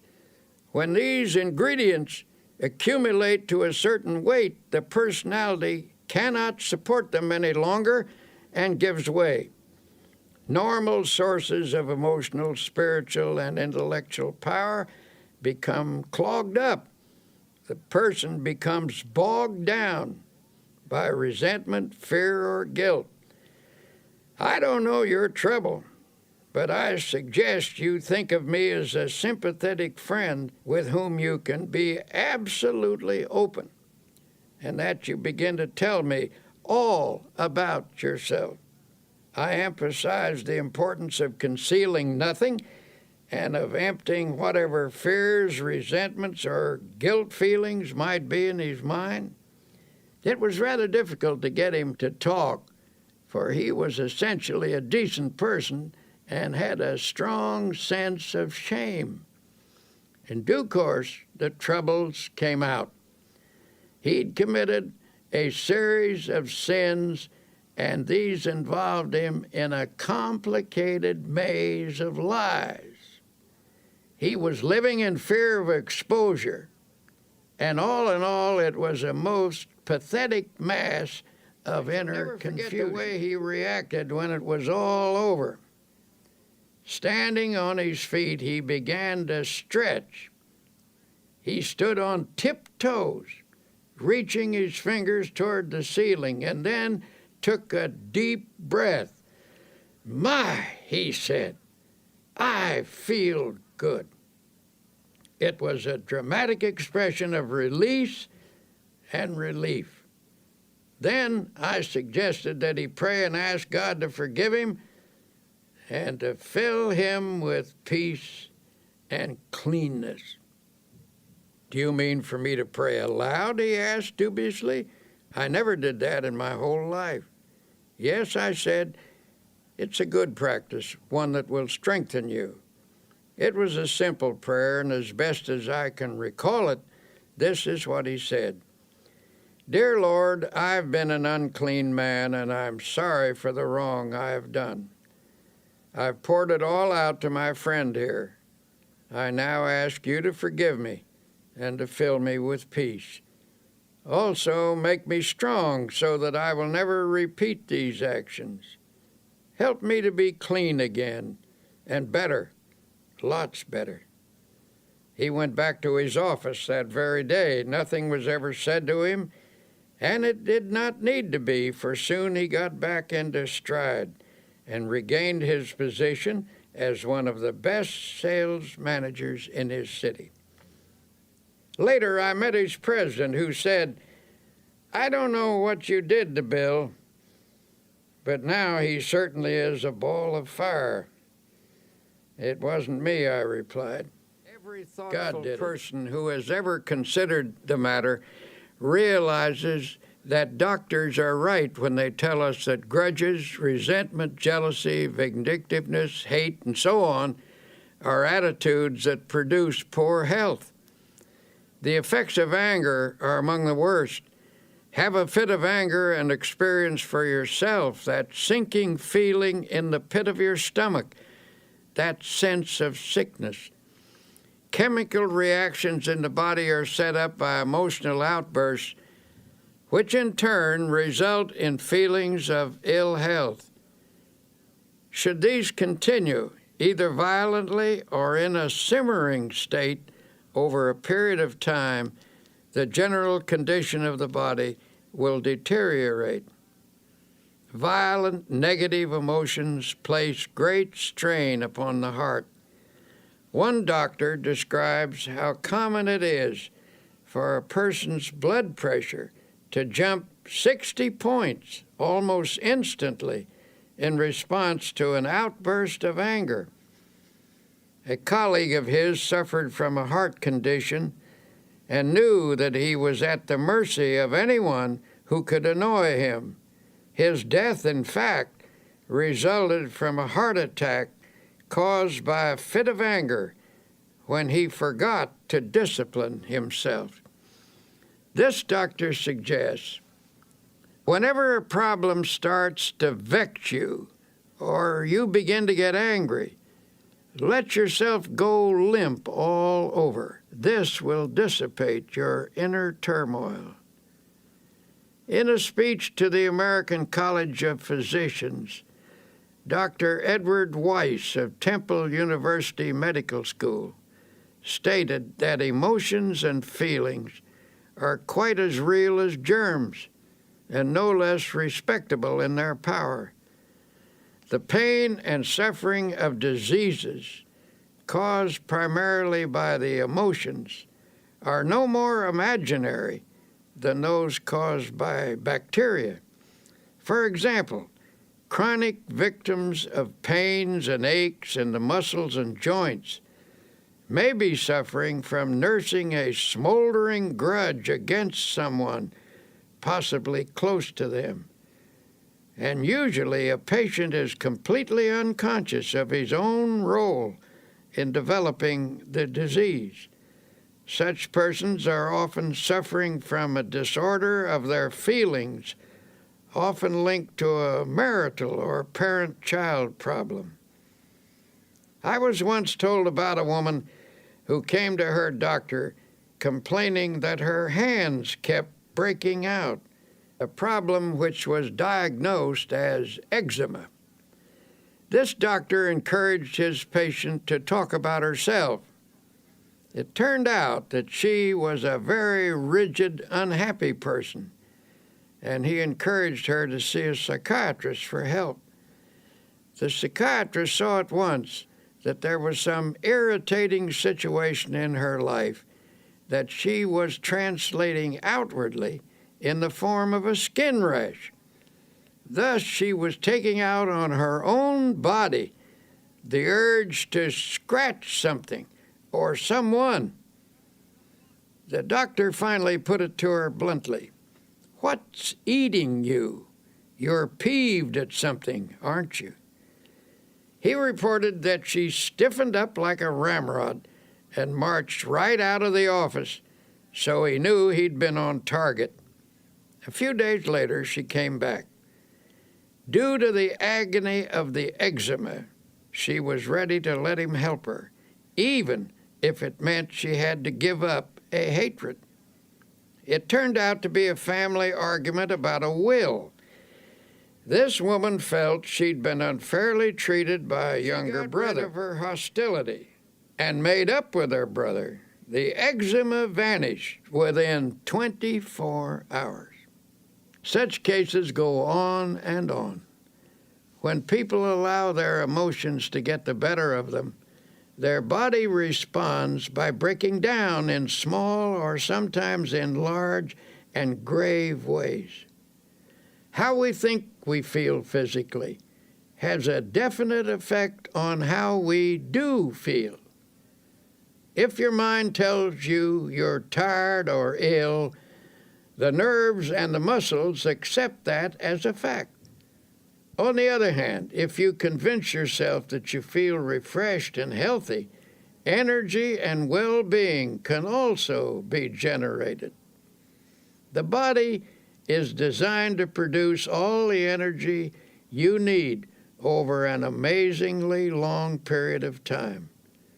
To have good health, a person must take reasonable care of his body with proper diet, exercise, sleep, and so on.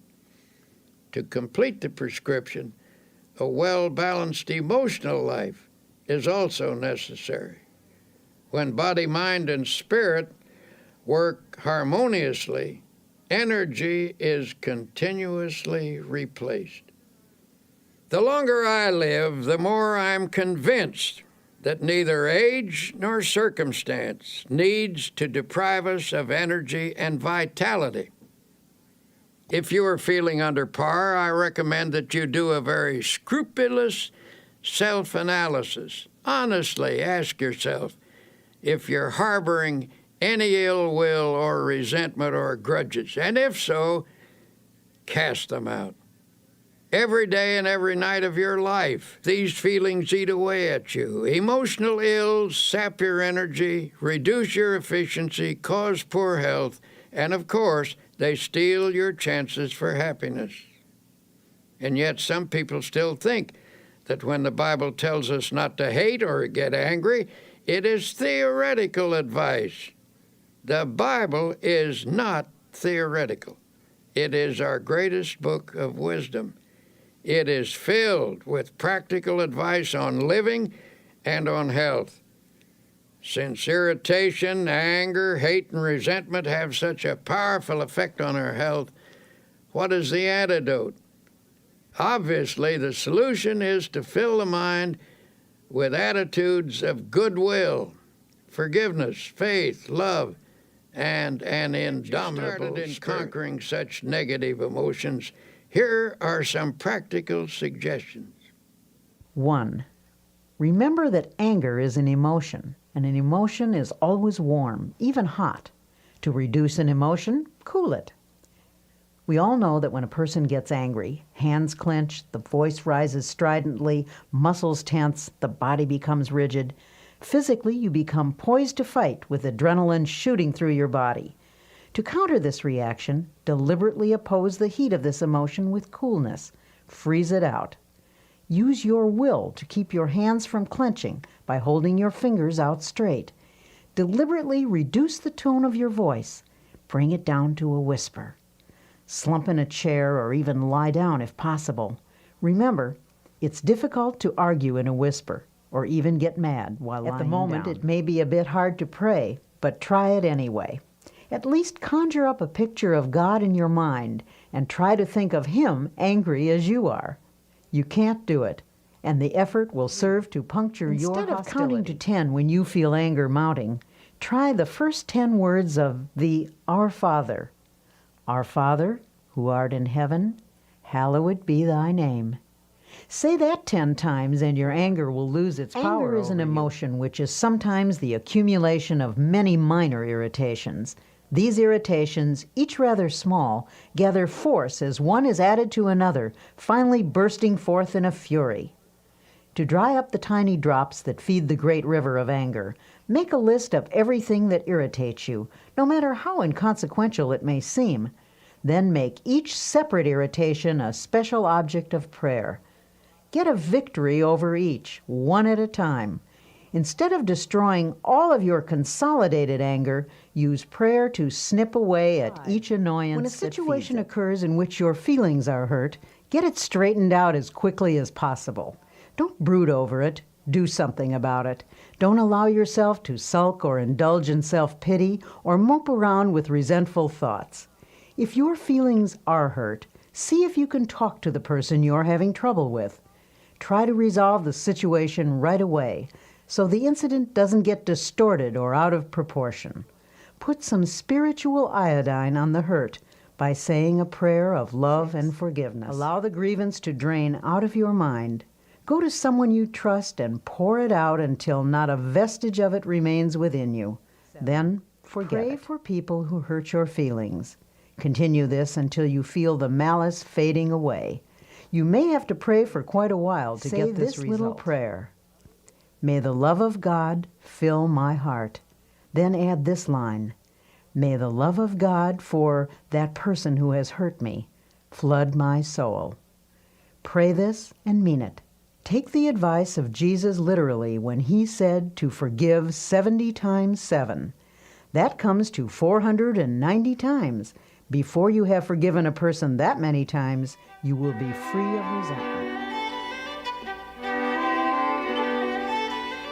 Worry can have a devastating effect on your physical and emotional health. It stifles the flow of creative power and cripples the ability to act with confidence and clarity. But there is a remedy for overcoming fear. Here is Dr. Peel. Reduced to its simplest form, what is worry? Basically, worry is an unhealthy and destructive mental habit. But if you're a worrier, you weren't born with the habit.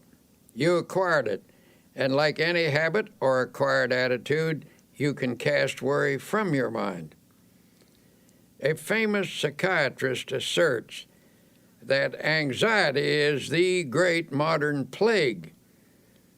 Professionals tell us that fear is the most disintegrating enemy of the human personality, that worry is the most subtle and destructive of all human diseases, that thousands of people are ill because of dammed-up anxiety.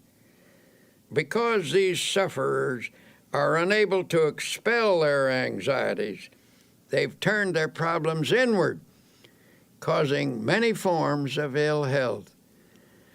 The destructive quality of worry is indicated by the word itself, which is derived from an old Anglo-Saxon word meaning to choke. If someone were to put his fingers around your throat and press hard, cutting off the flow of air and blood, it would be a dramatic demonstration of what you do to yourself by long-held and habitual worry. The worrier, so it seems, is not likely to live as long as the person who learns to overcome his worries. A study of some 450 people who lived to be 100 years of age found that the following reasons contributed to their long and contented lives. 1, they kept busy. 2, they used moderation in all things. 3, they ate lightly and simply. 4, they got a great deal of fun out of life. 5, they were early to bed and early to rise. 6, they were free from worry and fear, especially the fear of death. 7, they had serene minds and faith in God. Have you ever heard a person say, "I'm almost sick with worry," and then add with a laugh, "But I guess worry never really makes you ill"? But that is where they are wrong. Worry can make you ill. The problem is we worry not only with our minds, but with our hearts, brains, and every other part of ourselves. No matter what the cause of worry and fear, its effect can be noted in the cells, tissues, and organs. But don't be discouraged. There is a remedy that will bring you sure relief. You can overcome your worries. The first step is simply believing you can. For whatever you believe you can do, with God's help, you can do. Here, then, is a practical procedure which will help to eliminate abnormal worry from your daily life. Practice emptying the mind daily. This is a suggestion I will repeat over and over again for it is of utmost importance. To avoid retaining worries in your mind while you sleep, this mental catharsis should be done preferably before retiring at night. The last 5 minutes before going to sleep are of extraordinary importance, for in that brief period the mind is most receptive to suggestion. It tends to absorb the last ideas that are entertained in the waking state. Then while you sleep, thoughts sink into the subconscious. This process of mind letting is important in overcoming worry because fearful thoughts can clog the mind and impede the flow of mental and spiritual power. But if such thoughts are eliminated daily, they will not accumulate.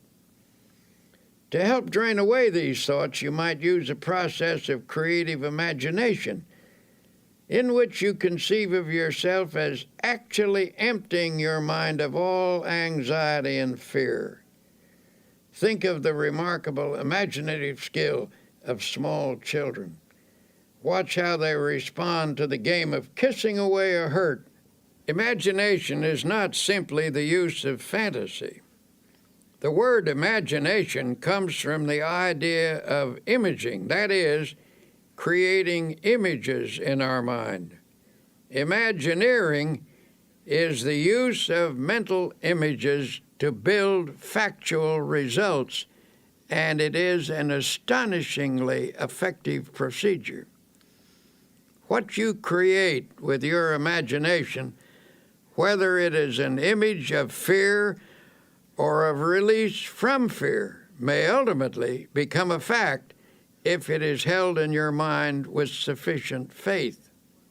Here's one method you might use.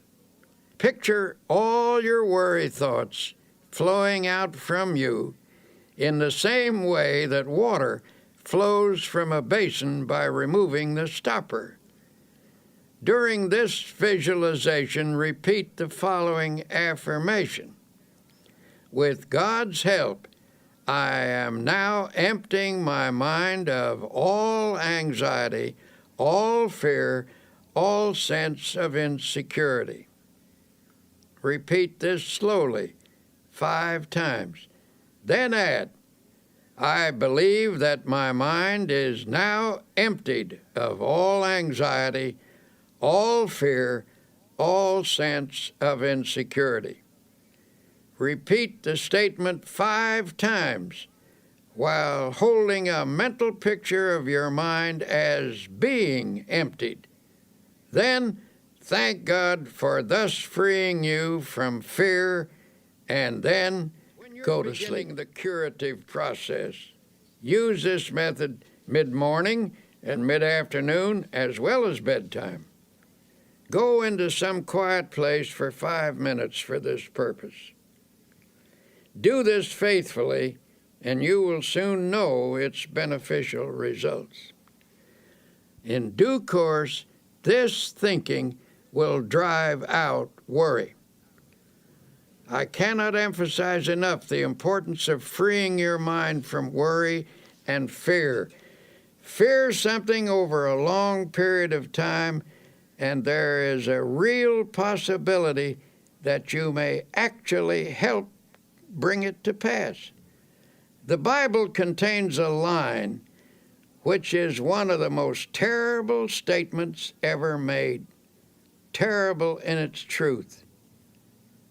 It's this, for the thing which I greatly feared is come upon me.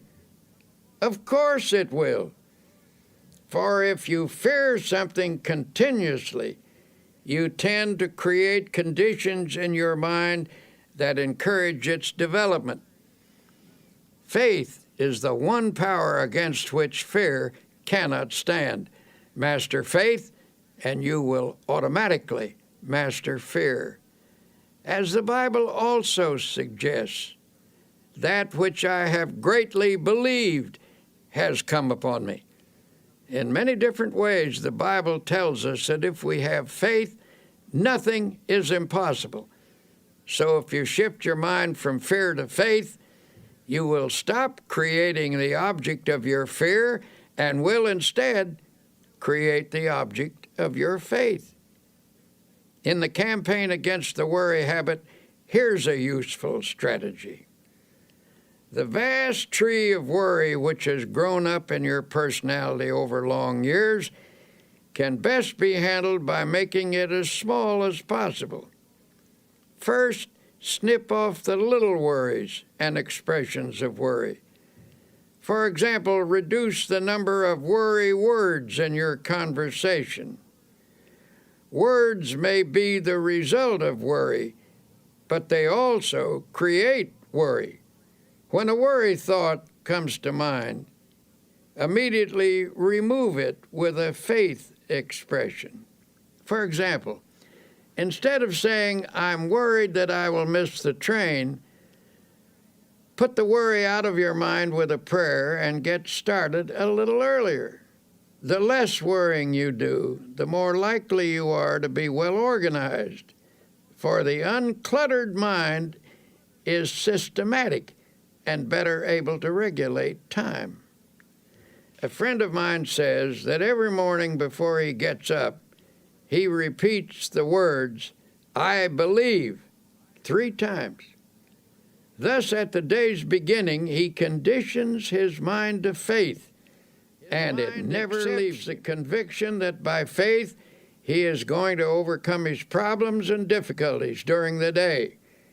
He starts the day with creative, positive thinking in his mind. He believes, and it is very hard to hold back the person who believes.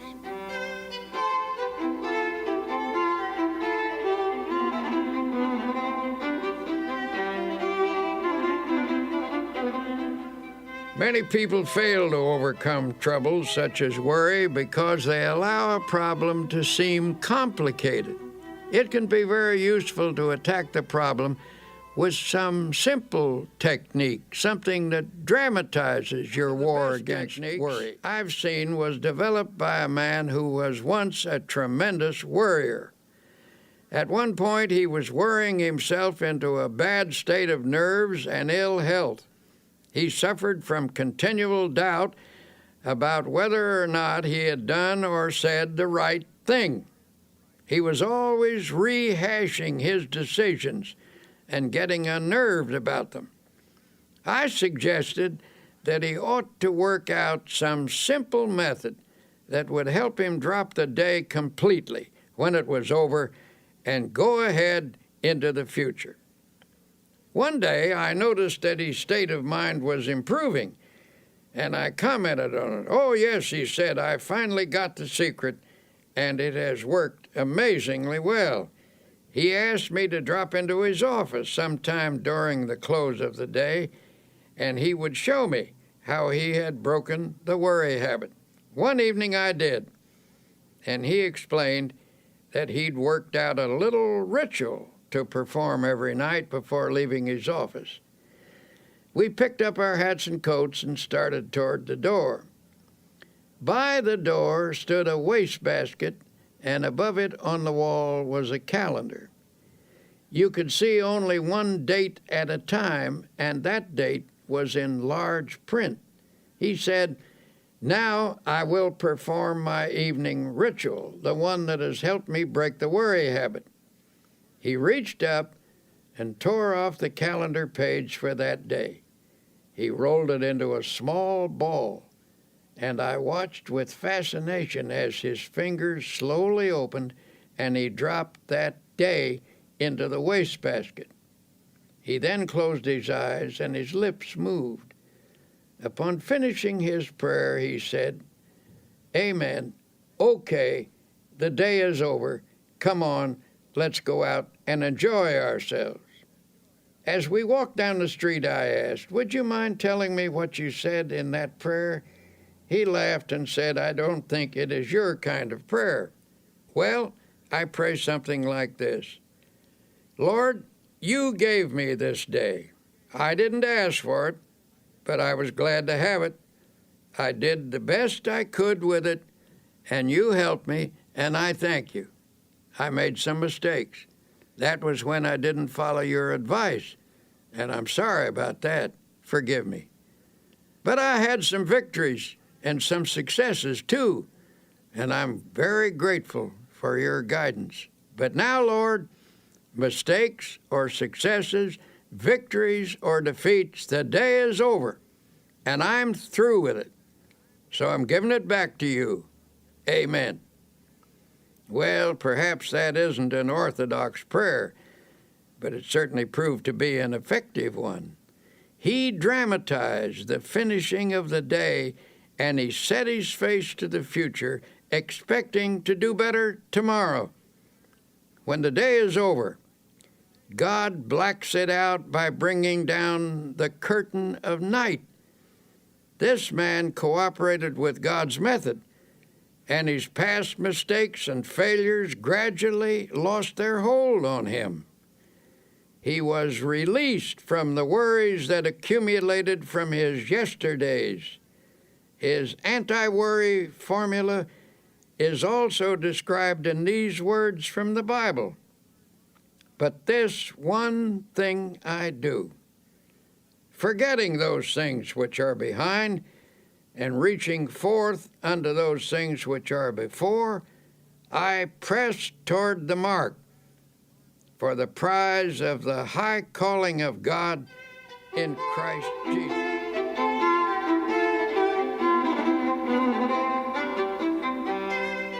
To help you break the worry habit, here are some practical suggestions you can start using right away. 1. Say to yourself, worry is a very bad mental habit. I can change any habit with God's help. 2. You can become free of worry by practicing the opposite and stronger habit of faith. With all the strength and perseverance you can command, start practicing faith. 3. How do you practice faith? Here's a good way to begin. First thing every morning before you rise, say out loud, I believe. 4. Recite this prayer frequently. I place this day, my life, my loved ones, my work in the Lord's hands. There is no harm in the Lord's hands, only good. Whatever happens, whatever results, if I am in the Lord's hands, it is His will, and it is good. 5. Practice saying something positive about everything. For example, don't say, this is going to be a terrible day. Instead, affirm, this is going to be a glorious day. Don't say, I'll never be able to do that. Instead, affirm with God's help, I will do that. 6. Shoot an injection of faith into all your conversations. A group of people talking pessimistically can infect every person in the group with negative feelings. But by talking up rather than down, you can drive off that depressing atmosphere and make everyone feel hopeful. 7. One reason you're a worrier is because your mind is literally saturated with thoughts of gloom, defeat, and apprehension. To counteract these, mark every passage in the Bible that speaks of faith, hope, and happiness. Commit each to memory. Say them over and over again until they saturate your subconscious mind. Then the subconscious will return to you what you have given it, namely optimism, not worry. 8. Help others cure the worry habit. In helping another to overcome worry, you get greater power over it within yourself. 9. Every day of your life, conceive of yourself as living in partnership and companionship with God. If He actually walked by your side, would you be worried and afraid? Well then, say to yourself, He is with me.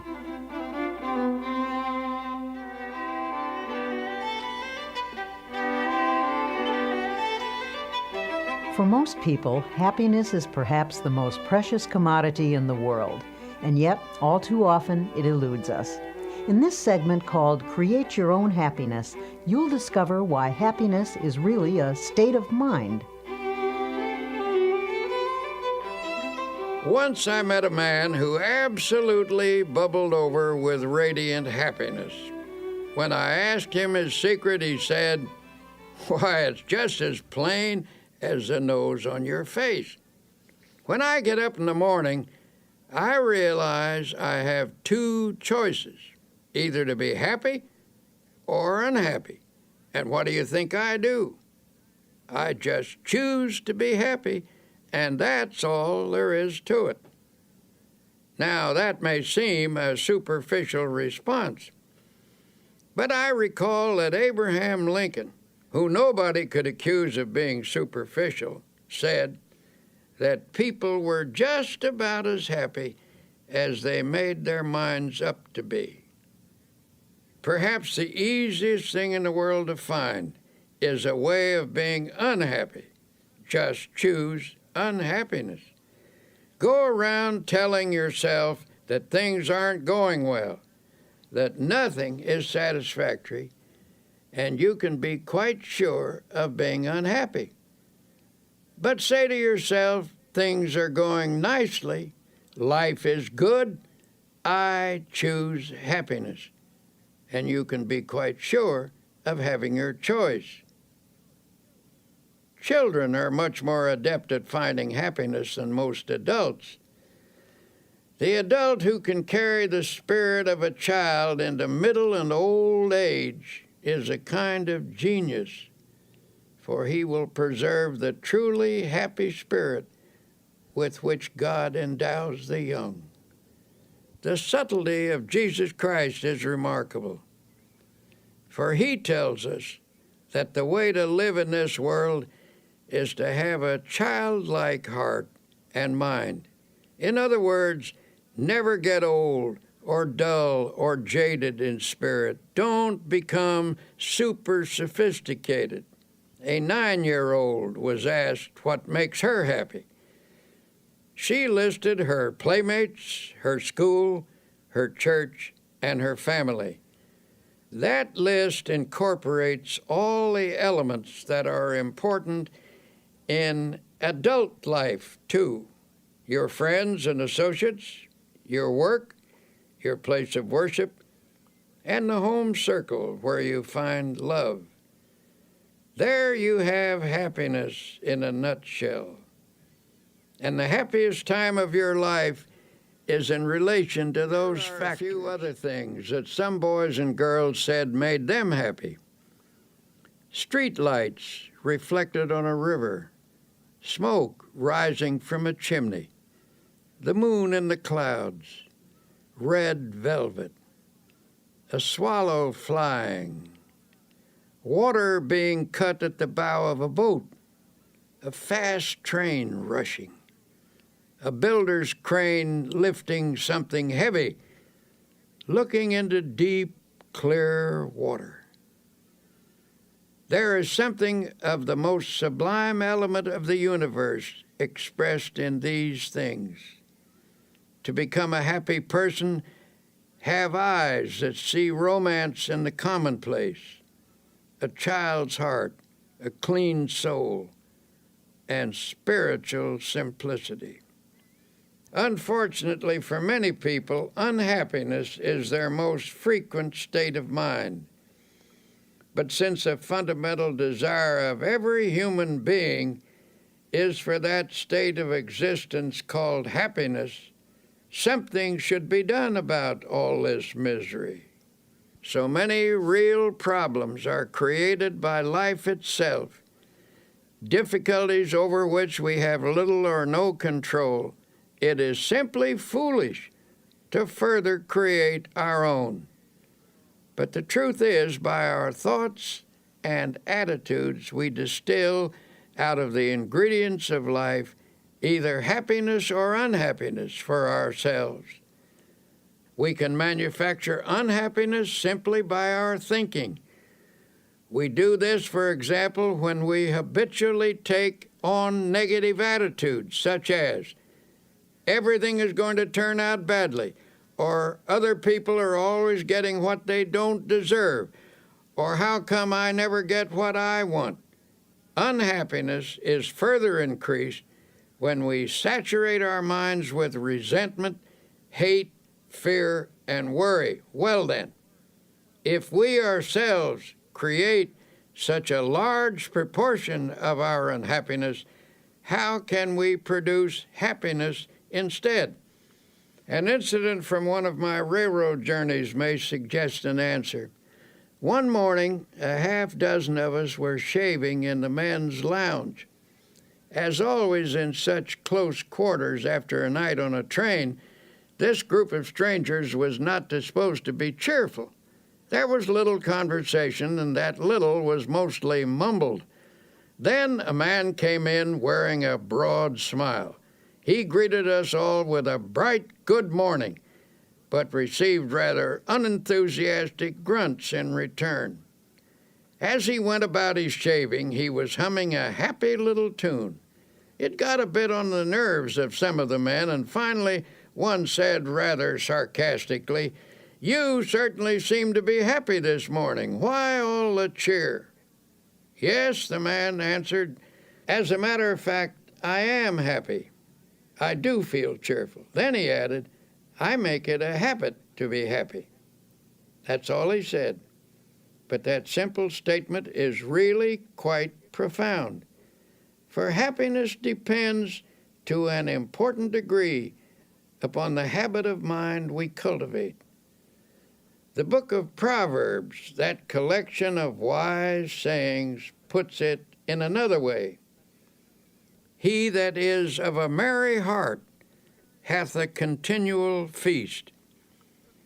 Out of the happiness habit comes a happy life. And because we can cultivate a habit, we therefore have the power to create our own happiness habit. Make a mental list of pleasant thoughts and pass them through your mind several times a day. If an unpleasant thought should enter your mind, immediately stop, consciously reject it, and substitute a pleasant thought. Every morning before rising, lie relaxed in bed for a few minutes. Let pictures of each happy experience you expect to have during the day pass across your mind. Savor their joy. Such thinking will help cause events to turn out that way. Do not affirm that things will not go well that day. By merely saying that, you can actually help to make it so. You will draw to yourself every factor, large and small, that will contribute to unhappy conditions. As a result, you will find yourself asking, "Why does everything go badly for me? What's the matter with everything?" Tomorrow, try this plan instead. When you rise, say out loud 3 times this one sentence: "This is the day which the Lord hath made. I will rejoice and be glad in it." Repeat it in a strong, clear voice with positive tone and emphasis. The statement, of course, is from the Bible, and it is a good cure for unhappiness. While dressing or shaving or getting breakfast, you might also say aloud a few such remarks as, "I believe this is going to be a wonderful day. I believe I can successfully handle all the problems that will arise. I feel good physically, mentally, emotionally. I am grateful for all that I have had, for all that I now have, and all that I shall have. Things are not going to fall apart because God is here, and He is with me, and He will see me through. I thank God for every good these phrases and meditate on their meaning. You will change the character of your day by starting off with a positive frame of mind.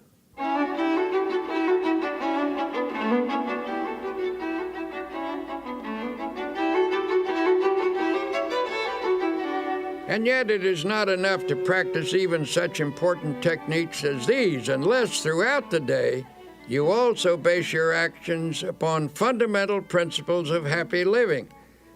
One of the most simple and basic of such principles is that of human love and goodwill. One man who truly knew happiness was a friend of mine named Ralston Young, who was once famous as Red Cap number 42 in New York City's Grand Central Station. This man carried bags for a living, but his real job was living the Spirit of Christ. As he carried a person's suitcase, he tried to share a little Christian fellowship.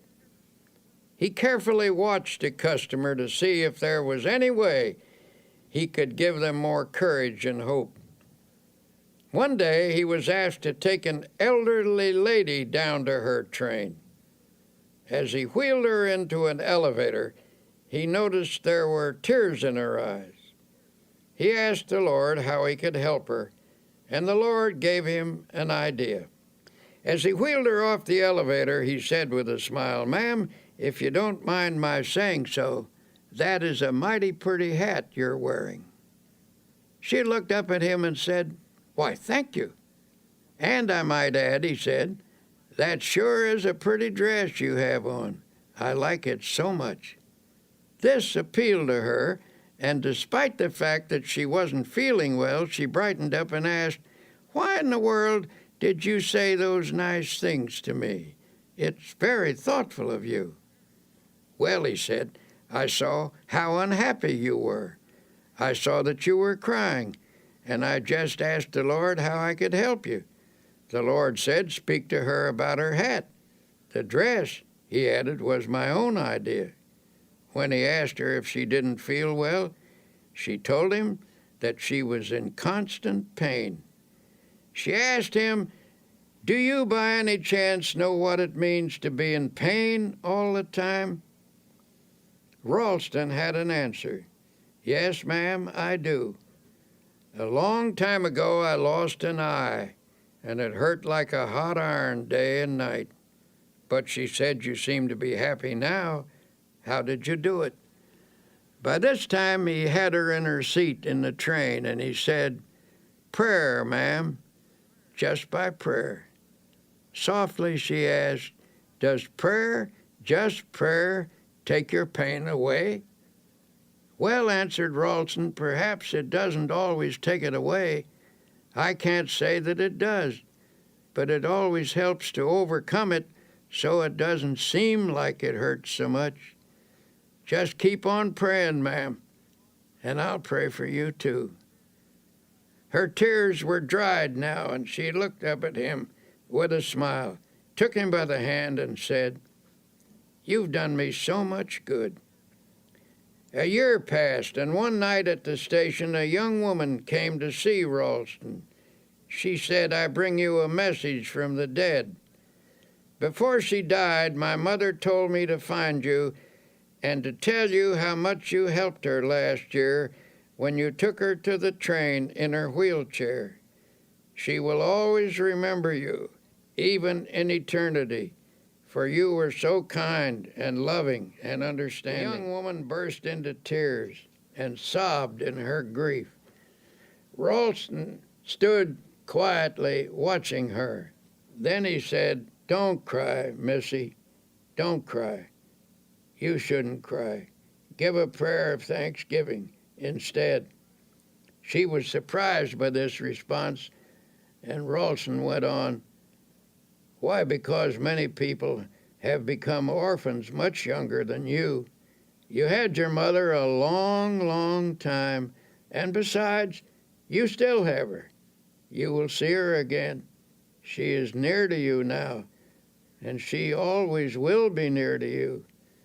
Maybe she is with us right now, the two of us, as we talk."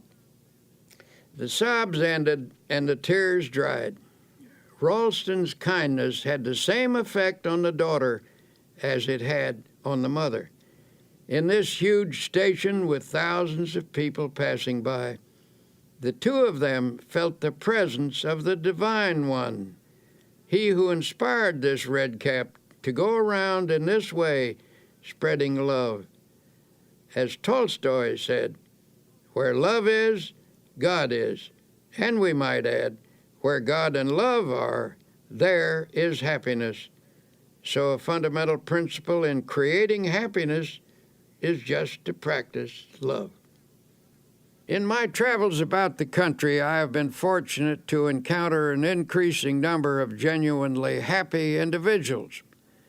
These are people who have been practicing the kinds of techniques I'm describing to you. Recently, after finishing a lecture, a big, strapping, fine-looking man invited me to a party. Well, I must admit, from the way he described it, it didn't sound at all like my kind of party. I was hesitant, afraid I might cramp everyone's style, so I began to make excuses. "Oh, don't worry," he said. "This is your kind of party. You'll get the kick of your life out of it." So I went along with my buoyant friend, and he introduced me to a large group of joyous and exuberant people. I looked around for a bar, but there wasn't any. When I remarked that these people must have stopped somewhere before coming here, my host was shocked. "Stopped somewhere? Why, don't you understand? These people have got the Spirit all right, but not the kind of spirit you're thinking of. I'm surprised at you. Don't you realize what makes this crowd happy? They've found God as a living, vital, honest-to-goodness reality. Yes, they've got the Spirit all right, but it isn't the kind that you get out of a bottle. They've got the Spirit in their hearts." Then I saw what he meant. This wasn't a crowd of pious, stodgy people. Some were leaders of that town, business people, lawyers, doctors, teachers, and a lot of simpler folk besides. And they were having a wonderful time, talking about God, and doing it in the most natural manner imaginable.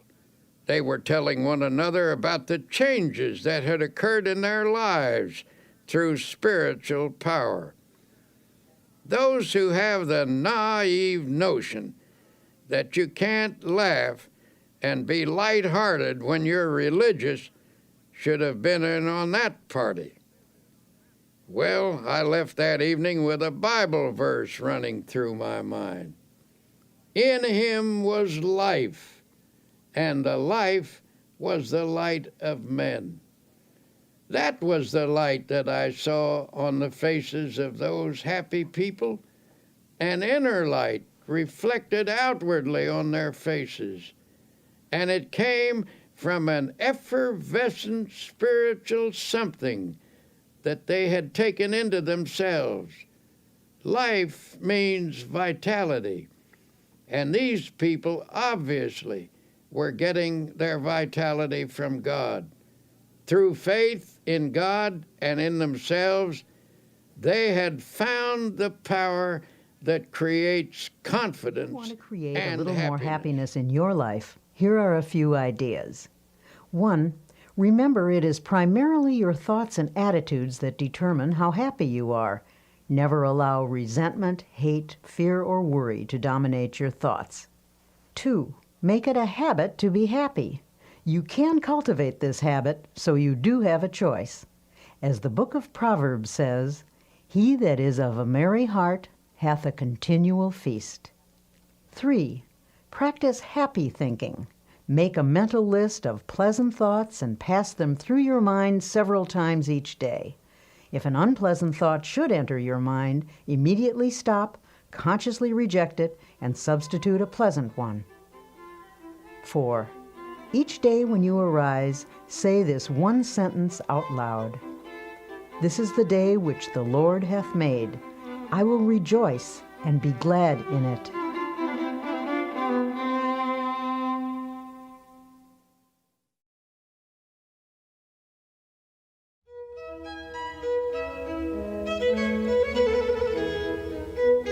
We might as well admit it, everyone wants to be liked. William James once said, "One of the deepest drives of human nature is the desire to be appreciated. The longing to be liked, to be held in esteem, to be a person whom others seek out is fundamental in all of us. On this side, you'll discover how to enjoy easy, natural, and pleasing relationships with others, how to be somebody you'd like to know. A poll was taken among some high school students, asking them what they most desired. By overwhelming majority, the students answered that they wanted to be popular. Older people have this same urge. Indeed, it is doubtful if anyone ever outlives the desire to be highly regarded or to have the affection of friends and associates. The feeling of not being wanted or needed is one of the most devastating of all human emotions. Being needed by others is absolutely necessary for emotional stability and happiness. Yet it is sad to realize how many people suffer from a sense of isolation. I was at a luncheon once when a young doctor rushed in to take his place at the table. He looked frazzled as he sat down with a weary sigh. If only the telephone would stop ringing, he complained. I can't get anywhere because people call me all the time. I wish I could put a silencer on that phone. An elderly doctor at the table spoke up. I know how you feel. I used to feel that way myself. But you should be thankful the phone does ring. Be glad people want and need you. Then he added pathetically, nobody ever calls me anymore. I would like to hear the telephone ring again. Nobody wants me, and nobody needs me. I'm a has-been. The feeling of not being wanted or needed can produce frustration, illness, and even aging.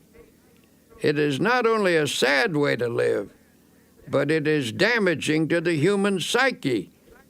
If you're feeling useless, for your own sake, do something about it. Try getting out of yourself for a while. Stop feeling sorry for yourself and find a way instead to provide a service for someone else.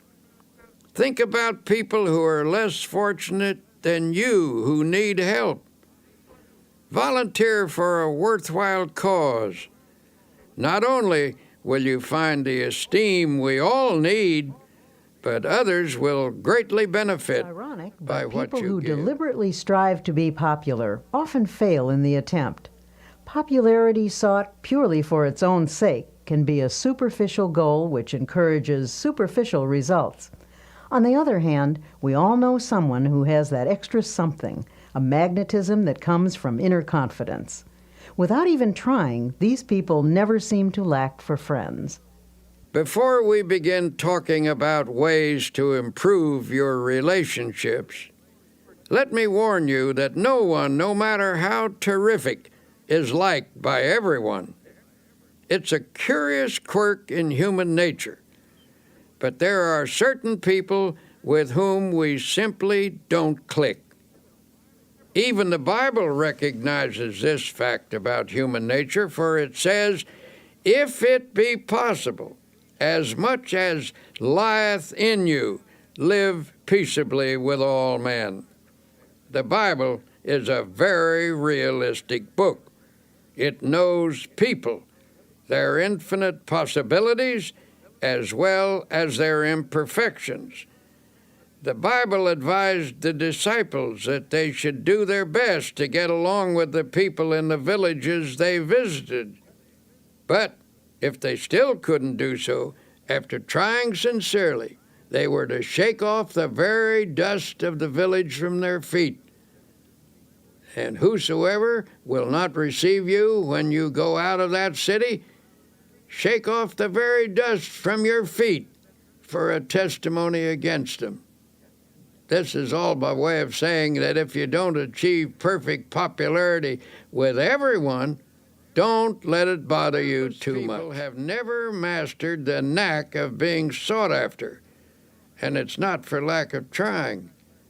Some people even go to extremes, acting in a manner they don't really enjoy, all because of their intense desire to be liked. Unfortunately, this desire is often merely a search for a superficial kind of popularity. Having said that, now let me tell you that there are certain procedures which can make you a person that other people like to be with, without becoming artificial or putting on an act. You can enjoy satisfactory personal relationships even if you are a difficult person or are by nature shy and retiring. Here are some suggestions. First, try to be a comfortable type of person, the kind that others can be easy with. Some people always keep a barrier between themselves and the world. It's a strain just to be with them. A stiff, unresponsive individual never quite meshes into a group. It's hard to know what they're feeling or how they're going to react. They make you feel a little uneasy. But a comfortable kind of person is easygoing and natural. They have a pleasant, kindly, genial way about them. Being with them is a bit like wearing an old hat or an old pair of shoes. It is important to try to be natural. Someone who is easy to be with usually has a big soul quality about them. Little people, those who are overly concerned about their place or position, are often stiff and easily offended. Although there are many characteristics that contribute to a likable personality, there is one basic trait that surpasses all others. That is a sincere and forthright interest in and love for people. If you're having trouble with relationships, perhaps you should look for elements in your personality that cause strain when you're with others. Don't automatically assume that other people don't like you because of something wrong with them. Perhaps the trouble is within yourself. Finding and eliminating such problems requires scrupulous honesty and may also involve the help of a professional counselor. The scratchy elements of your personality may be qualities you've acquired over the years. Perhaps you assumed them as a defense, or they may be the result of attitudes developed in your younger days. Regardless of their origin, they can be eliminated. Us seeking help for problems with personal relationships. He was about 35 years old, and such an appealing-looking man, it seems surprising that people shouldn't like him.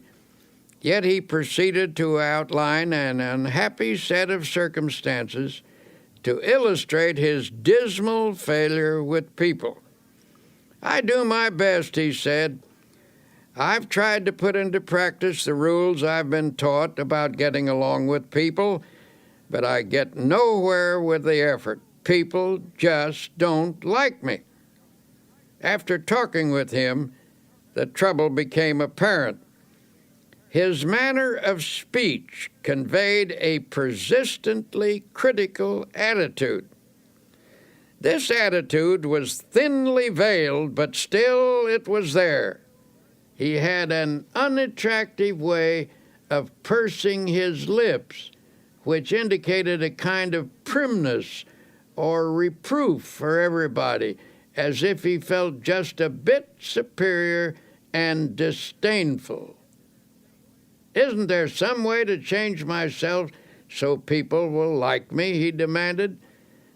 Isn't there some way I can stop unconsciously rubbing people the wrong way? The young man was decidedly self-centered and egotistical. The person he really liked was himself, Every statement, every attitude was unconsciously measured in terms of how it made him look. He was irritable with people and picked on them in his own mind, though few outward conflicts developed. Inwardly, he was trying to make everyone over to suit himself. Unconsciously, people realized this. In their minds, they erected barriers against him. Since he was being unpleasant to people in his thoughts, it followed that he was less than warm in his behavior. He was polite enough and managed not to be boorish and unpleasant, but people unconsciously felt coolness in him, so they gave him the brush off, and with good reason, for in his mind he had already brushed them off. In a sense, he liked himself too well, and to build up his self-esteem, he put others down. He was suffering from too much self-love. To change his situation, he had to be taught how to love other people and to forget himself, which was, of course, a complete reversal of his habits. He was bewildered and baffled when his difficulty was outlined to him. But since he was sincere and meant business, he practiced his suggested techniques for developing love of others in place of extreme self-love. It took some fundamental changes to accomplish this goal, since his egotism was so deeply ingrained. But in the end, he did succeed. Suggested was that he make a list of people he had met during the day, for example, the bus driver or the newsboy.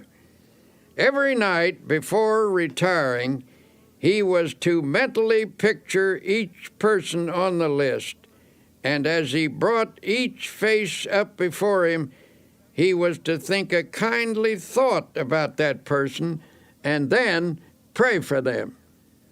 Each of us has his own world, people we encounter each day or with whom we do business. This man was instructed to pray for those in his own little world. For example, the first person he saw each morning was the elevator man in his apartment house. Normally, he'd say a perfunctory good morning. Now he took the time to have a little chat. He asked the elevator man about his family and about his interests. He found that he had an interesting point of view and some experiences which were quite fascinating.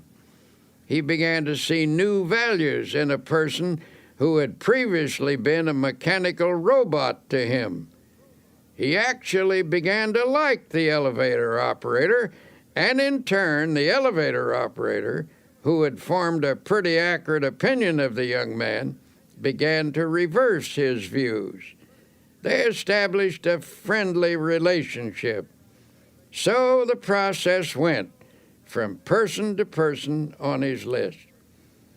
One day the young man said, "I've found that the world is filled with interesting people, and I never realized it before."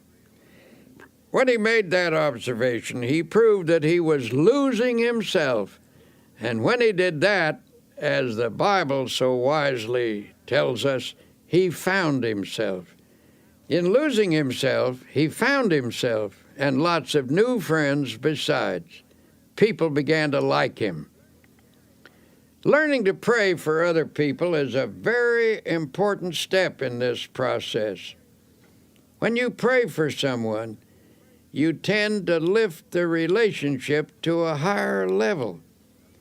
The best in other people begins to flow out toward you as your best flows toward them. In the meeting of the best, in each, a higher understanding is established. Essentially, getting people to like you is merely the other side of liking them. One of the most popular men who lived in the United States in this century was the late Will Rogers, and one of the most characteristic statements he ever made was, I never met a man I didn't like. Now, that may have been a slight exaggeration, but I'm sure Will Rogers didn't think so. That is truly the way he felt about people, and as a result, people opened up to him like flowers to the sun. Another important way to get people to like you is to practice building up their ego. Everyone has a normal desire for feelings of self-importance. If I deflate your ego, and therefore your self-importance, I show my lack of respect for you. Though you may laugh it off, I have indeed wounded you. And while you may exercise charity toward me, unless you are finely developed spiritually, you're not going to like me very much. On the other hand, if I elevate your self-respect and contribute to your feelings of personal worth, I am showing high esteem for your ego. I have helped you to be your best self, and in return, you appreciate my efforts. You are grateful to me. You like me for it. Almost anyone that you help to build up and become a better person will give you his devotion. Build up as many people as you can, but do it sincerely and unselfishly. Do it because you like them and because you recognize their potential. If you do good for people, affection and esteem will flow back to you. Best of all, you will never lack Principles for getting for people friends. to like you are simple. Here are 10 practical exercises to help you become someone that you'd like to know. 1. A person's name is very important. When you meet someone, try to remember their name. If you don't, they may feel you're not very interested in them. 2. Be the comfortable sort of person with whom others feel relaxed. Try to make them feel at home with you. 3. Acquire that quality of relaxed easygoingness so that everyday irritations don't ruffle you. 4. Don't be egotistical. Guard against giving the impression that you know it all. 5. Try to be an interesting person. Cultivate interests to keep your mind alive. People enjoy being with someone who is stimulating. 6. Get those scratchy elements out of your personality. If you suspect there may be bothersome traits you're not aware of, get a friend or perhaps a professional to help you. 7. Attempt to heal the misunderstandings you've had with others. Sincerely drain off your grievances. 8. Practice liking people until it comes naturally to you. 9. Never miss an opportunity to say a word of congratulations upon someone's achievement or express sympathy for their sorrow or disappointment. 10. Strengthen your spiritual life. Then offer strength to others that will help them meet life more effectively. Give strength to people, and they will give affection to you. Winston Churchill once wrote about the great British General Tudor. He commanded a division of the British Fifth Army, which faced the powerful German assault in March 1918. The odds were heavily against him, but General Tudor knew how to meet an apparently immovable and undefeatable obstacle. His method was simple. He merely stood and let the obstacle break on him, and he in turn broke the obstacle. Now here is what Churchill said about General Tudor. The impression I had of Tudor was of an iron peg hammered into the frozen ground, immovable. General Tudor knew how to stand up to an obstacle. Just stand up to it, that's all. Don't whine or complain about it. Don't give way under it. Stand up to it, and it will finally break. You will break it.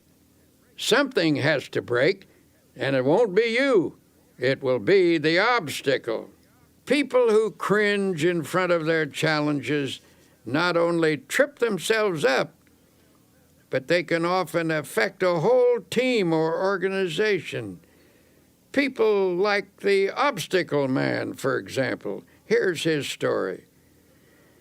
This obstacle man worked in a large creative organization. He received this name because no matter what suggestion was advanced, his mind instantly latched onto all the possible obstacles in connection with it. One day, the directors of his firm were considering a project which involved considerable expense and some definite hazards, as well as possibilities for success. In a discussion of the venture, the obstacle man would frequently say, "Just a moment, let's consider the obstacles involved." Now, present at this meeting was another man who said very little, but who was greatly respected by his colleagues for his ability and achievements. After listening to the obstacle man's litany of objections, he finally asked, "Why do you constantly emphasize the obstacles in this proposition instead of the possibilities?" The obstacle man responded, "To be intelligent, one must always be realistic, and it is a fact that there are definite problems with this project. What attitude would you take toward these obstacles, may I ask?" The other man unhesitatingly replied, "What attitude would I take toward these obstacles? Why, I would just remove them, that's all, and then I would forget them."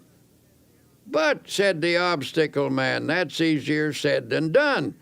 You say you would remove them and forget them. May I ask if you have any technique for doing this that the rest of us have never discovered?" A slow smile came over the face of the other man as he said, "My entire life removing obstacles, and I never saw one yet that couldn't be removed, provided you had enough faith and guts and were willing to work. Since you want to know how it's done, I'll show you." He then reached into his pocket and took a card out of his wallet. He shoved the card across the table and said, "There, read that. That's my formula, and don't give me a song and dance about how it won't work either. I know better from experience."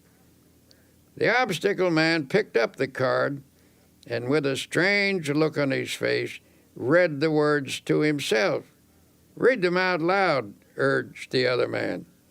In a slow, dubious voice he read, "I can do all things through Christ who strengthens me."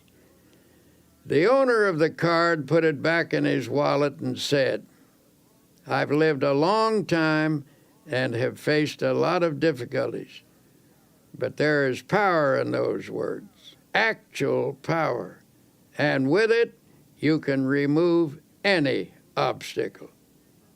He said this with confidence, and everyone knew he meant it. He was, in fact, a remarkable man who had overcome many odds, and his successful track record spoke for itself. His positive attitude, plus the fact that he was not in any sense holier than thou, made his words convincing to the men around the table. At any rate, there was no more negative talk from the obstacle man or anyone else from then on. The project was put into operation, and despite risks and difficulties, it turned out successfully. Think of the winning mentality that sports champions cultivate. When a game seems to be going against them, they can't let discouragement creep in. They can't let negative thoughts dominate, or they will lose the power to win. To be a champion in your own arena, your mental and spiritual resources must be razor sharp with confidence. Now you may say, "But you don't know my circumstances. I'm in a different situation than anybody else, and I'm about as far down as a human being can get." Well, If that's true, and you're down as far as you can get, in that case, congratulations, for you're at the bottom. And the bottom is a wonderful place. The only place you can go from the bottom is up. On the other hand, it's hard to say you're in a situation that no one has ever encountered before. There is no such situation. Practically speaking, there are only a few human stories, and they've all been enacted before. This is a fact we must never forget. There are people in this world who have overcome every conceivable difficulty, even the most hopeless, even the one in which you now find yourself. There is always a way out. A wise old man was once asked how he overcame the many difficulties of his life. How do I get through a trouble? Well, first I try to go around it. And if I can't go around it, I try to get under it. And if I can't get under it, I try to go over it. And if I can't go over it, I just plow right through it. Then he added, God and I plow right through it together. One way to help your subconscious become more positive is to eliminate certain expressions of thought and speech, which we'll call the little negatives. These little negatives clutter up the average person's conversation, and while each one is seemingly unimportant in itself, when taken together, they have a total effect of creating a negative mindset. If you analyze your own conversational habits, you may be shocked by what you find. See how often gloomy little statements creep in like, I'm afraid I'll be late, or what if I have a flat tire, or I don't think I can do that, or even, I knew it was going to rain. These are little negatives, to be sure, and a big thought is, of course, more powerful than a little one. But it should never be forgotten that mighty oaks from little acorns grow. And if a mass of little negatives clutters up your conversation, they're bound to seep into your mind. Soon they accumulate in force, and before you know it, grow into big negatives. Make the decision right now to go to work on your little negatives. Root them out of your thoughts and your conversations. The best way to do this is to say a positive word about everything. When you keep asserting that things are going to work out well, that you can do the job, that you will not have a flat tire, that you will get there on time, you invoke the law of positive effects. You will find that good results do occur. Things do turn out well. Now, as we've said before, our success in overcoming obstacles is greatly influenced by our attitude. In fact, most of our obstacles are actually mental in character. You may object. My obstacles are not mental. Mine are real. Perhaps so, but your attitude toward them is mental. Attitudes are created by a mental process, and what you think about your obstacles largely determines what you do about them. Take the attitude that you can't remove an obstacle, and you won't. But get the idea firmly fixed in your mind that the obstacle is not so great as you previously considered it to be. Hold on to the idea that the obstacle is removable. The very moment you begin to think in this manner, you inaugurate the process that will eventually remove your obstacle. If there's a difficulty which has defeated you for a long time, it's likely that you've told yourself for weeks, months, and even years that there's nothing you can do about it. Only your inabilities, your mind gradually concludes that you are indeed incapable. And when your mind is convinced, you're convinced, for as you think, so you are.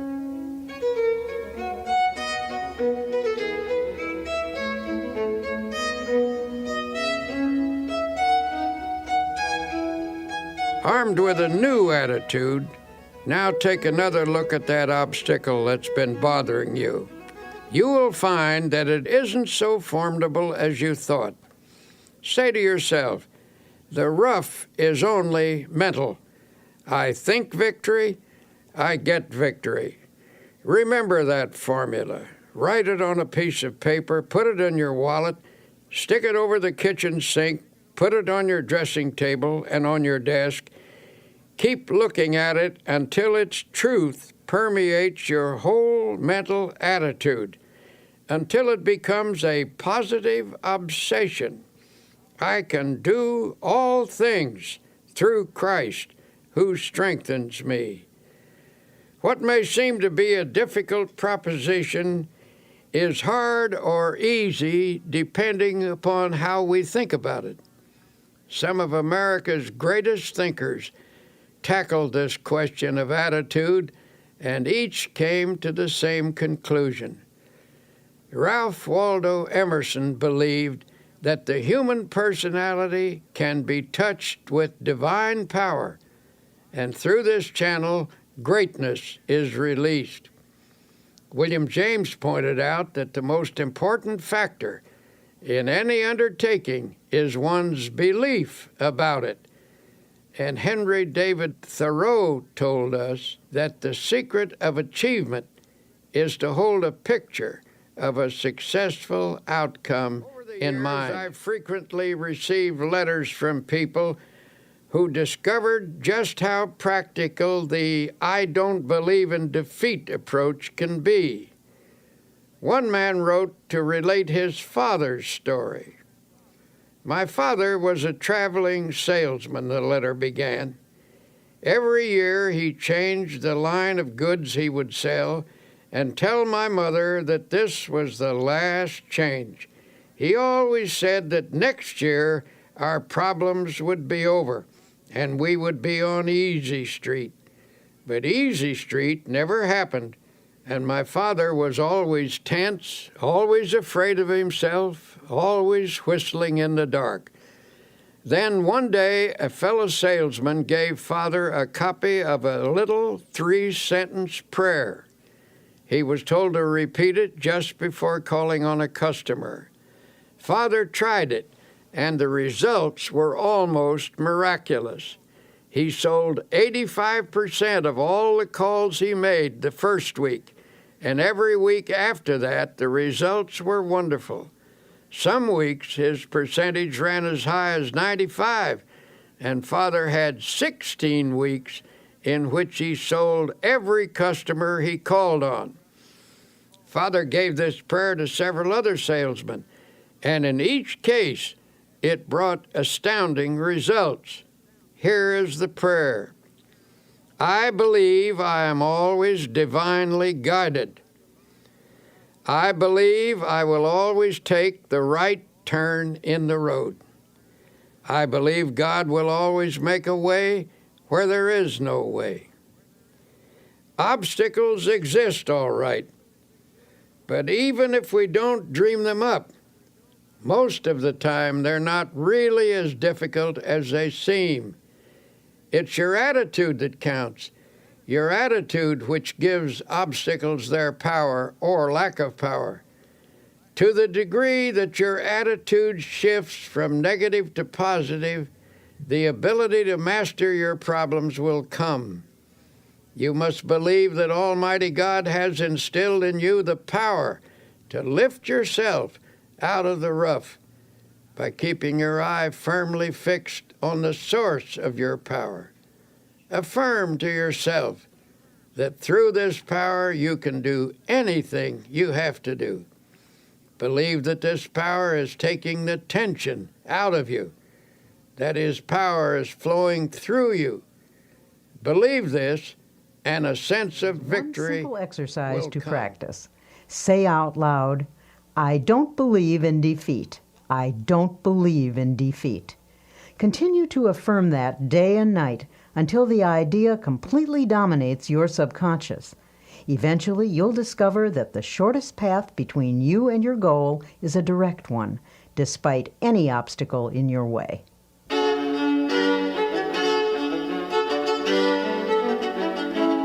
Here you will discover the practical secrets that can lead to a life in which dreams are achieved and expectations are fulfilled. As Dr. Peel says, life cannot deny itself to the person who gives life his all. So, as you listen, keep in mind your most burning desire. Surely there's a way to make it come true. Have you been trained to believe? Are you convinced that you can successfully complete any task you set for yourself? Or are you a doubting Thomas? Do you shrink from even hoping for the things that you would love to accomplish? When you begin something, what do you really expect to happen? If you haven't been doing too well at achieving your goals, perhaps it's time to examine your expectations. It was William James who said, "Our belief at the beginning of a doubtful undertaking is the one thing that ensures the successful outcome of the venture." Rule number 1, when there's something you want, learn to believe. The Bible teaches a technique for obtaining spiritual power, a method which emphasizes how a person can make something of himself. When released, this power can provide one of the greatest forces in human nature: belief, positive thinking, faith in God, faith in other people, faith in yourself, faith in life. This is the essence of the technique. If thou canst believe, it says, all things are possible to him that believeth. If you have faith, nothing shall be impossible unto you. According to your faith, be it unto you. Believe, believe, believe. So it drives home the truth that faith moves mountains. For those who are serious about getting the best out of life, I will once again suggest that you read the New Testament. Notice the number of times it refers to faith. Select a dozen of the strongest statements about faith, the ones you like the best, then memorize each one. Let these faith concepts drop into your conscious mind. Say them over and over again, especially just before going to sleep at night. By a process of spiritual osmosis, they will sink from your conscious into your subconscious mind, and in time, they will restructure your basic thought pattern. Believe that you are experiencing this upthrust of force. You will be amazed at the lifting power you will receive. Naturally, in this process of achieving the best, it is important to know where you want to go in life. You can reach your goals and make your dreams come true only if you know what you want. Lots of people get nowhere simply because they don't know where they want to go. They have no clear-cut, precisely defined purpose. You cannot expect the best if you think aimlessly. I was once consulted by a 26-year-old man who was dissatisfied with his job. He was ambitious to fill a bigger niche in life and wanted to know how to improve his circumstances. In the course of our conversation, I asked him, "Well, where do you want to go?" The young man replied hesitantly, "I don't know exactly. I've never given it any thought. I only know that I want to go somewhere other than where I am." "Well, what can you do best? What are your strong points?" I then asked. "I don't know," the man responded. I never thought that over. But what would you like to do if you had your choice? What do you really want to do? I just can't say, came the response. I don't really know what I'd like to do. I never thought it over. Finally, I said, now look here. You want to go somewhere from where you are, but you don't know where you want to go. You don't know what you can do or what you would like to do. You'll have to get your ideas organized before you can expect to start getting anywhere. And that is the failure point with many people. They never get anywhere because they have only a hazy idea of where they want to go and what they want to do. No objective leads to no end. A newspaper editor, an outstanding man in his field, was once asked, "How did you get to be editor of this important newspaper?" "I wanted to be," he said simply. "Is that all there is to it?" he was asked. "You want to be, and so there you are?" "Well, that may not be all of it, but that was a large part of the process," he explained. I believe that if you want to get somewhere in life, you must make a clear decision about what you want to accomplish. Be sure it is a sound objective, then photograph this goal on your mind and hold it there. Work hard, believe in it, and the thought will become so powerful it will tend to assure its own success. I've found that there's a deep tendency to become what your mind pictures, provided the objective is sound and you hold the mental picture strongly enough. Then the editor pulled a well-worn card from his wallet and said, "I repeat this quotation every day of my life. It has become my dominating thought." Here is what the card said.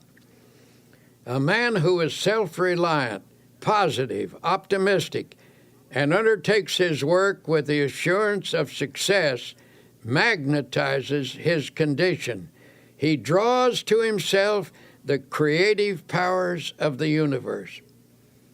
It is indeed a fact that the person who thinks with positive self-reliance and optimism does magnetize his condition, and this releases power to attain a goal.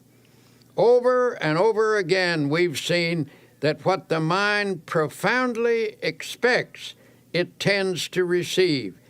Think about that.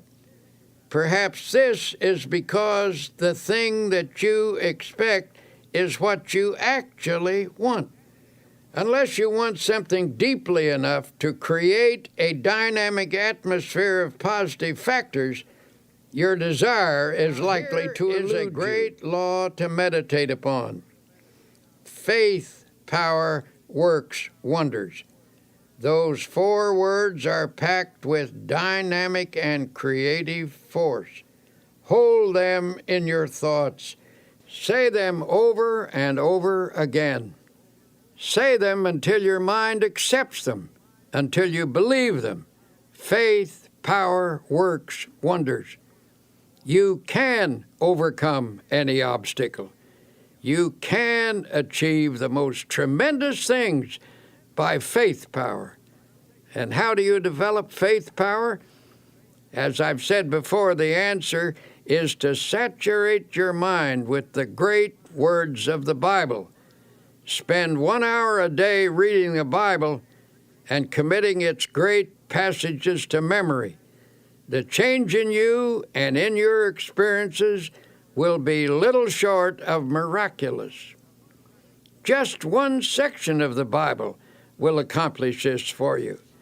Chapter 11 of Mark contains one of the greatest formulas in the book. It's this: have faith in God.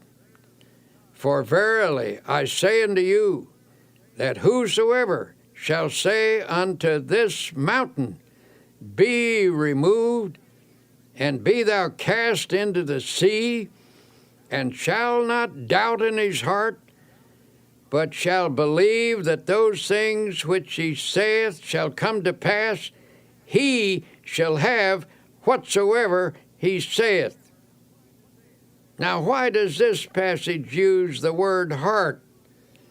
Because it means that you are not to allow doubt into your subconscious, into the inner essence of you. And this doubt is not the kind of superficial doubt which normal, intelligent questioning raises. Rather, we are instructed to avoid the deep, fundamental doubt that obstructs the flow of faith.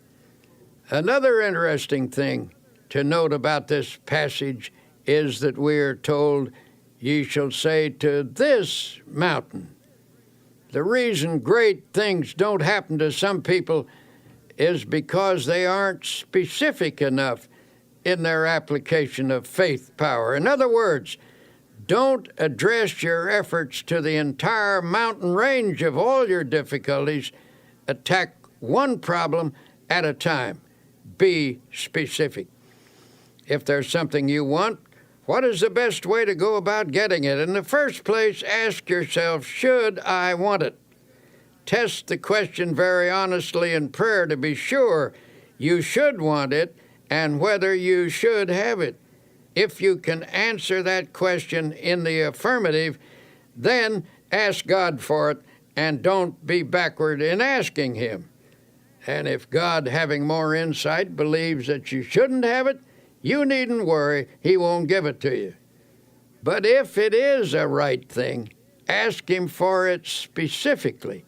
And when you ask, do not allow doubt in your mind. These were suggested to one man who perpetually expected the worst in all aspects of his life.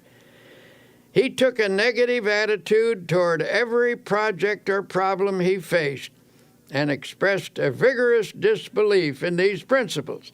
In fact, he offered to conduct a test to prove them wrong. Since he was an honest man, he tried them faithfully and even kept a scorecard. After 6 months, he reported that 85% of his problems had turned out satisfactorily. I am now convinced, he said, although I wouldn't have believed it possible. It seems to be true that if you expect the best, you are given some strange kind of power to create conditions that produce the desired results. From now on, I am changing my mental attitude and shall expect the best, not the worst.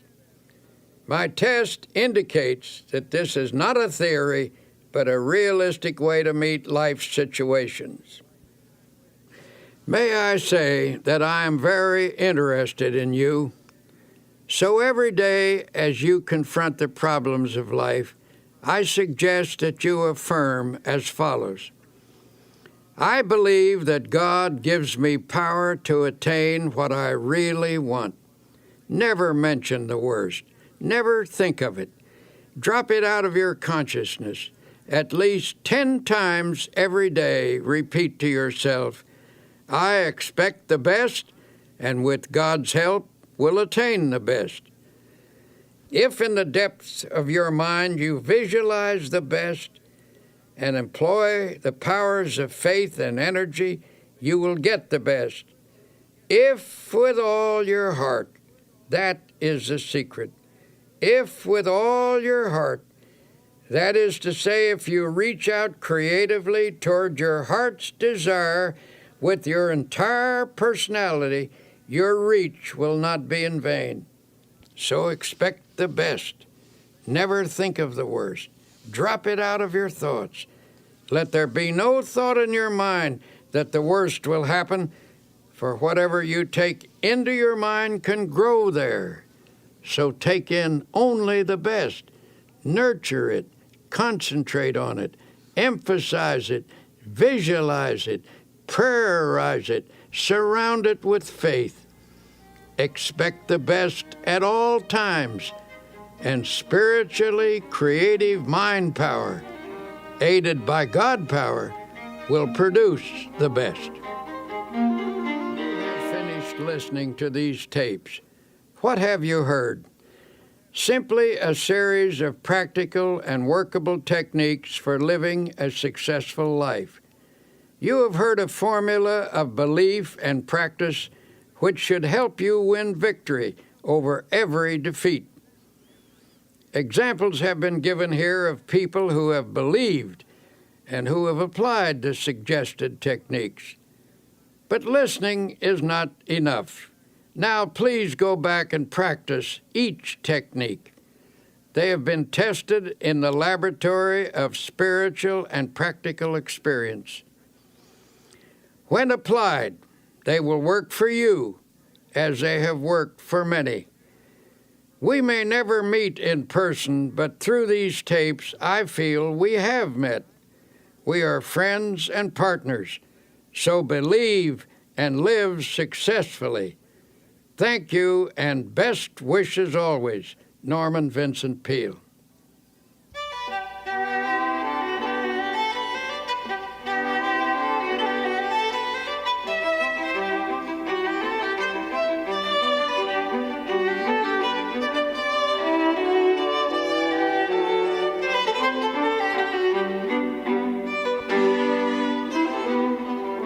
You've been listening to Dr. Norman Vincent Peale. This has been a Simon & Schuster audio presentation. Recording engineer Ed Valentine, mixing engineer Gary Fink, writer Mary Bruton, executive producer Peg Combe. I'm Connie Goldman.